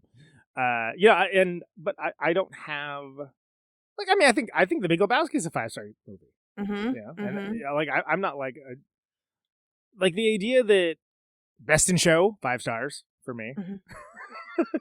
Like comedies absolutely can be just. And again, this is something that I've been thinking about a lot because I saw that Preston Sturges movie, Sullivan's Travels, with Veronica Lake, which is great because it starts off as like a madcap comedy sort of slapstick sort of thing, and then it gets very profound and deep, and basically comes down to the fact that like, yeah, people like want to escape from their lives. They don't want to sit there and like look at a bunch of misery. No. You know, and I think I don't remember if I mentioned that yesterday or not or earlier in the show, I guess, but that got me to thinking about how disdainful serious cinephiles are towards comedy. Mm-hmm. And I think that that's a mistake. And I think that it's weird. And it's weird that like there's this biopic industrial complex too. Where why is it that like, and we always want to give awards to that. Actually, that's the episode just before this episode was a biopic. That's going to be Jesse. Jesse Sterling Harrison wants to talk about his hatred of biopics. They're just they can be so. It's enough with these biopics. I mean, they're often an award grab, so they become not for the audience. They become like studying for the test. You're not learning anything. Yeah, and I just find it deeply irritating and disappointing because of that. And in that same way that I feel like there's so much promise in the romantic comedy genre. Yes. And it's the one that just so consistently is just cynically just doing the things that you need to do to qualify. Just the lowest possible budgets as well. Like they're just trying, you know. I think for me, a film gets more stars if it has a quotient of rewatchability. Like if I watch a movie once and I'm like, that's good, but I don't ever want to watch it again. That's not going to be a 5-star movie, no matter how good it is. Dancer in the Dark, where it's like, oh my god, that was amazing, but yeah, Requiem for a Dream is the classic one. Like that is a one-way ticket. You are good. Yeah, I'm good. Never need to watch that again. Thank you very much. Meanwhile, the movie Tombstone, which is not really on any cinephile super high list, I will watch every damn time it is on. It is so watchable. I love that. I love Val Kilmer in that. So it has to get more stars for that. Is Highlander an amazing movie? Highlander is a baffling movie, but I love it. I'll watch it every time. That's true. That is very good. Like, was Highlander a movie? No, honestly, probably not even that good of a movie, but there's something deeply compelling about it. There is a serious remake in the goes right now. That is the rare case where I'm like, that actually could be good. Maybe. We'll have to see. There's so much you could improve on with Highlander. Although the casting on the Kurgan is perfect, so we'll see. Who is it? Clancy Brown. Yeah. Well, he was a classic as Kurgan. Yeah.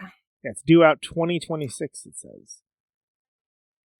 So my second question is: would you recommend this movie to other people? You know what?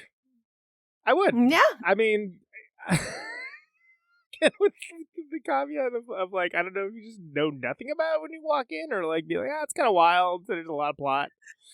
A lot happening. I like the know nothing. I like people expecting to be like, it's gonna be a straight one of these, and they're like, what the I thought it was gonna be way more straightforward, and it is not at all. No. But in a way that like you wouldn't even expect, even if it's kind of crazy, and then you would expect it, and it's like, can't really explain how it's weird. It's just weird. It's but not a bad way. It's strange, and I think that. Please, nobody ever remake this because that it wouldn't work. It wouldn't work. No. I can see why when it came out in like late '87, like in '88, it must have like what else was like this? You know, like you had certain other things that follow, like the certain author, and I'm thinking of the Albert Brooks style movie that's you'll get that once in a while, but I mean, defending your Modern Romance is all the way back in '81, right? And then I thought this is like feels like an Albert Brooks movie. I'm just saying like unorthodox depictions of of romance. Defending Your Life. I remember the first time I saw that, I was like, "What is this? This is very strange." It's the weirdest movie, but it's like 4 years later, like 3 or 4 years later, and it's fascinating that this was a hit. because I get it, but it almost seems like that's like every once in a while the zeitgeist gets into something and you're like, oh, okay, cool. Yeah. I like that too. There's usually something like this that you hear about, like, well, it wound up becoming a cult classic 10 years later, and people found Right. it because they've played it at the Alamo Draft House. Right. And, like, no, it just, it resonated at the time and still kind of pops again right now, which is surprising because it is not particularly modern, but it is wacky in a modern way, like, because it's not what we're used to seeing. Yeah, and it is wild that like Cheryl like has not been the lead in many movies, and she's got a pretty good hit record. There's like this, she really and does. like she's good in Mask. What you mentioned, Witches of Eastwick, right? She's in that. Mm-hmm. Yeah, she was in Come Back to the Five and Dime, Jimmy Dean. I also got very good reviews. I've never seen that, but it's got a hell of a title. That is an audacious title. It's twice. You have to say Jimmy Dean twice. Exactly. Third time when he shows up in your mirror. Right, though, so yes. keep it at 2. Beetlejuice rules. Exactly. And then the final question is, now having seen this, the what if I don't like it? Mm-hmm. Do you feel like it was a worthwhile experience? Do you feel like it was worth your time, or are you kind of like, oh man, I'm not sure if I should have done this? Oh, it's definitely worth my time, and I'm not sure if I ever would have watched this. It's not for like it's not, and not because that's awesome. It's not because I like have some jihad against this style of movie. I don't think I would have. Again, thinking that I knew what it was, I probably wouldn't have made the because there's so many movies to see, and you know, like I have a tendency to want to unearth more obscure stuff for like, okay, well, why is this great, but like didn't connect with a larger audience, or you know, or why has this been forgotten by time or whatever. Like that's kind of like where my heart always goes, and I just feel like this was too big that I'm like, yeah, I get it. So I never would have watched it. Probably, maybe I would have. You know, I don't know. And if it was on the TV, I'd be like, what is this? You know, like I don't know what this is. And so I like that. I like that I watched it. That I tentatively watched it, and it actually makes me hopeful that there's maybe other movies in this very tired, annoying genre that are interesting. Yes, because there are definitely genres like with the Exorcist films or exorcism films where I keep going to them and being like, somebody give me something new, and I don't get it. Anything. It's the same story. I'm not sure you can tell a different story. So to see someone break it, even if they don't break it perfectly, is like, oh my God, there's a possibility for us to end this droll nightmare. We could use this in a good way. I also would never have watched this movie if you hadn't said romantic comedies and I had to go pick one. Because I was like, well, fucking go through. And I put it on and I was astonished by how much I liked it, because I was like, it's probably going to be okay, and we'll try and we'll suffer through it. We'll have a good time. Yeah, we'll say that there was like 1 or 2 things that we liked, and then we'll have to be like, but you know, women should be treated like people. Yeah, because it's usually my complaint with romantic comedies. Yeah. But yeah, so I was a pleasant surprise, and now we can both be like, we saw an AFI film and just check out the list. Yeah, exactly. Well, and I feel like if you go to any of the list of like greatest romantic comedies, like terrible, looks awful. Like it's just like not to my sensibility. I'll take a Roman Holiday before I watch Roman Holiday. Right, exactly. I mean, and something I learned from working at a record store early on. I used to be incredibly judgmental towards like all genres of music that maybe I wasn't into, and then with the ability, and again, it sounds adorable now, but the ability to listen to anything that it was available allowed me to discover there were great things in every genre. Even if it was like, oh, this is like even a blind chicken finds a kernel of corn now and again. Absolutely. And that's an interesting quality. Not everybody can do that. I mean, that's part of the reason why I want to do this show, is because friends call me their film canary. Right. And they'll be like, you watch it first. Yeah. Tell me if it's good. If Katie doesn't die, then we'll watch it. Yeah. So it sometimes it's torture, but every once in a while you get a movie like Moonstruck and you're just like, damn, how did I miss this? Porco Rosso was that for me a couple days ago. Like, how did I miss a Miyazaki movie? This is fantastic. Yeah, absolutely. No, and there's something wonderful about that. And like, I'm not, believe it or not, I'm not a cynic. Yeah, no, nor am I. But sometimes they make it real hard on you. It's hard when you're both like, I hate kids and kids movies and I don't like romance. And people are like, so you're not a cynic then? And no, I have whimsy. I do like whimsical stuff. Yeah, absolutely. And this movie is very whimsical. Yeah. It is, and not in an annoying way. No, I'm glad we did it. Thanks for having me. Absolutely. Any final thoughts before we sign off?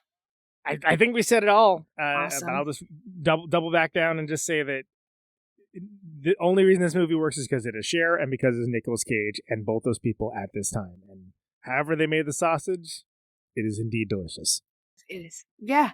And if you want to see some Cage being what we know Cage is now, like early acting, he was pretty controlled in Raising Arizona. If you want to see Cage popping off in his cagiest, I feel like this is a good example of that. Again, just he's coming in hot, like more chaotic than he really needs to be. But it totally works for me. It totally does. All right. Well, thank you so much. This has been so fun to get to talk to you about this. Yeah. And I'm so happy that you came on the show. Happy to do it. Thanks for having me. You're welcome.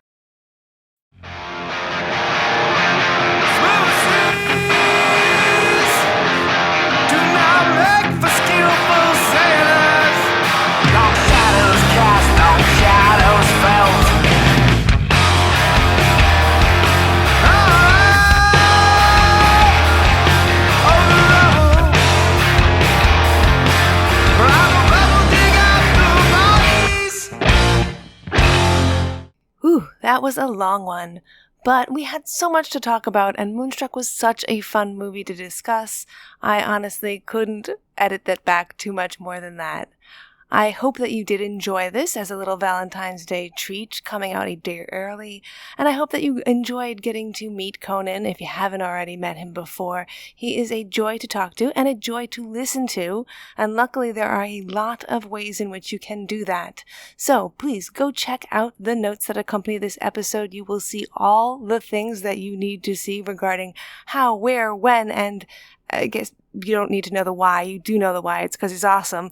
To get stuff from Conan, The Secret Friends, Protonic Reversal, and of course Movie Night Extravaganza, and of course Caterwaul. Don't miss out on that. Check it out. Go to the website. All that goody good stuff is going to be in those notes accompanying this.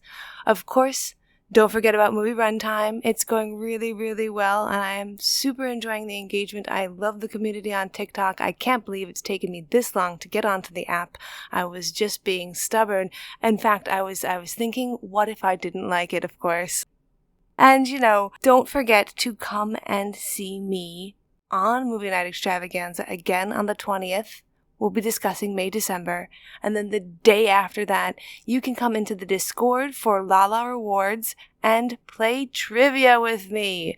Let's do some romantic comedy trivia. If you've listened to this entire episode, you probably are a fan of romantic comedies. You probably have the wherewithal, the chutzpah to win. And come, have fun. At the very least, you'll have fun. You'll get to find out more about that program, how to get free movie tickets, how to just engage in Discord, which, much like TikTok, was a thing that I kind of avoided or really only used for playing Dungeons and Dragons.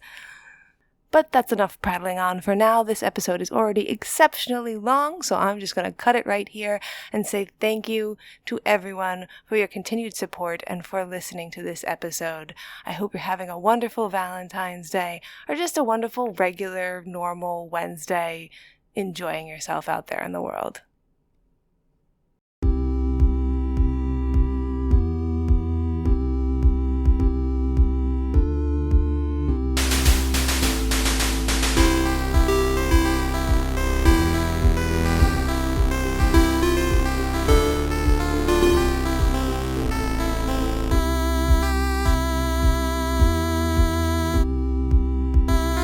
This has been What If I Don't Like It with your host, Katie Baldessaro. See ya, Space Cowboy.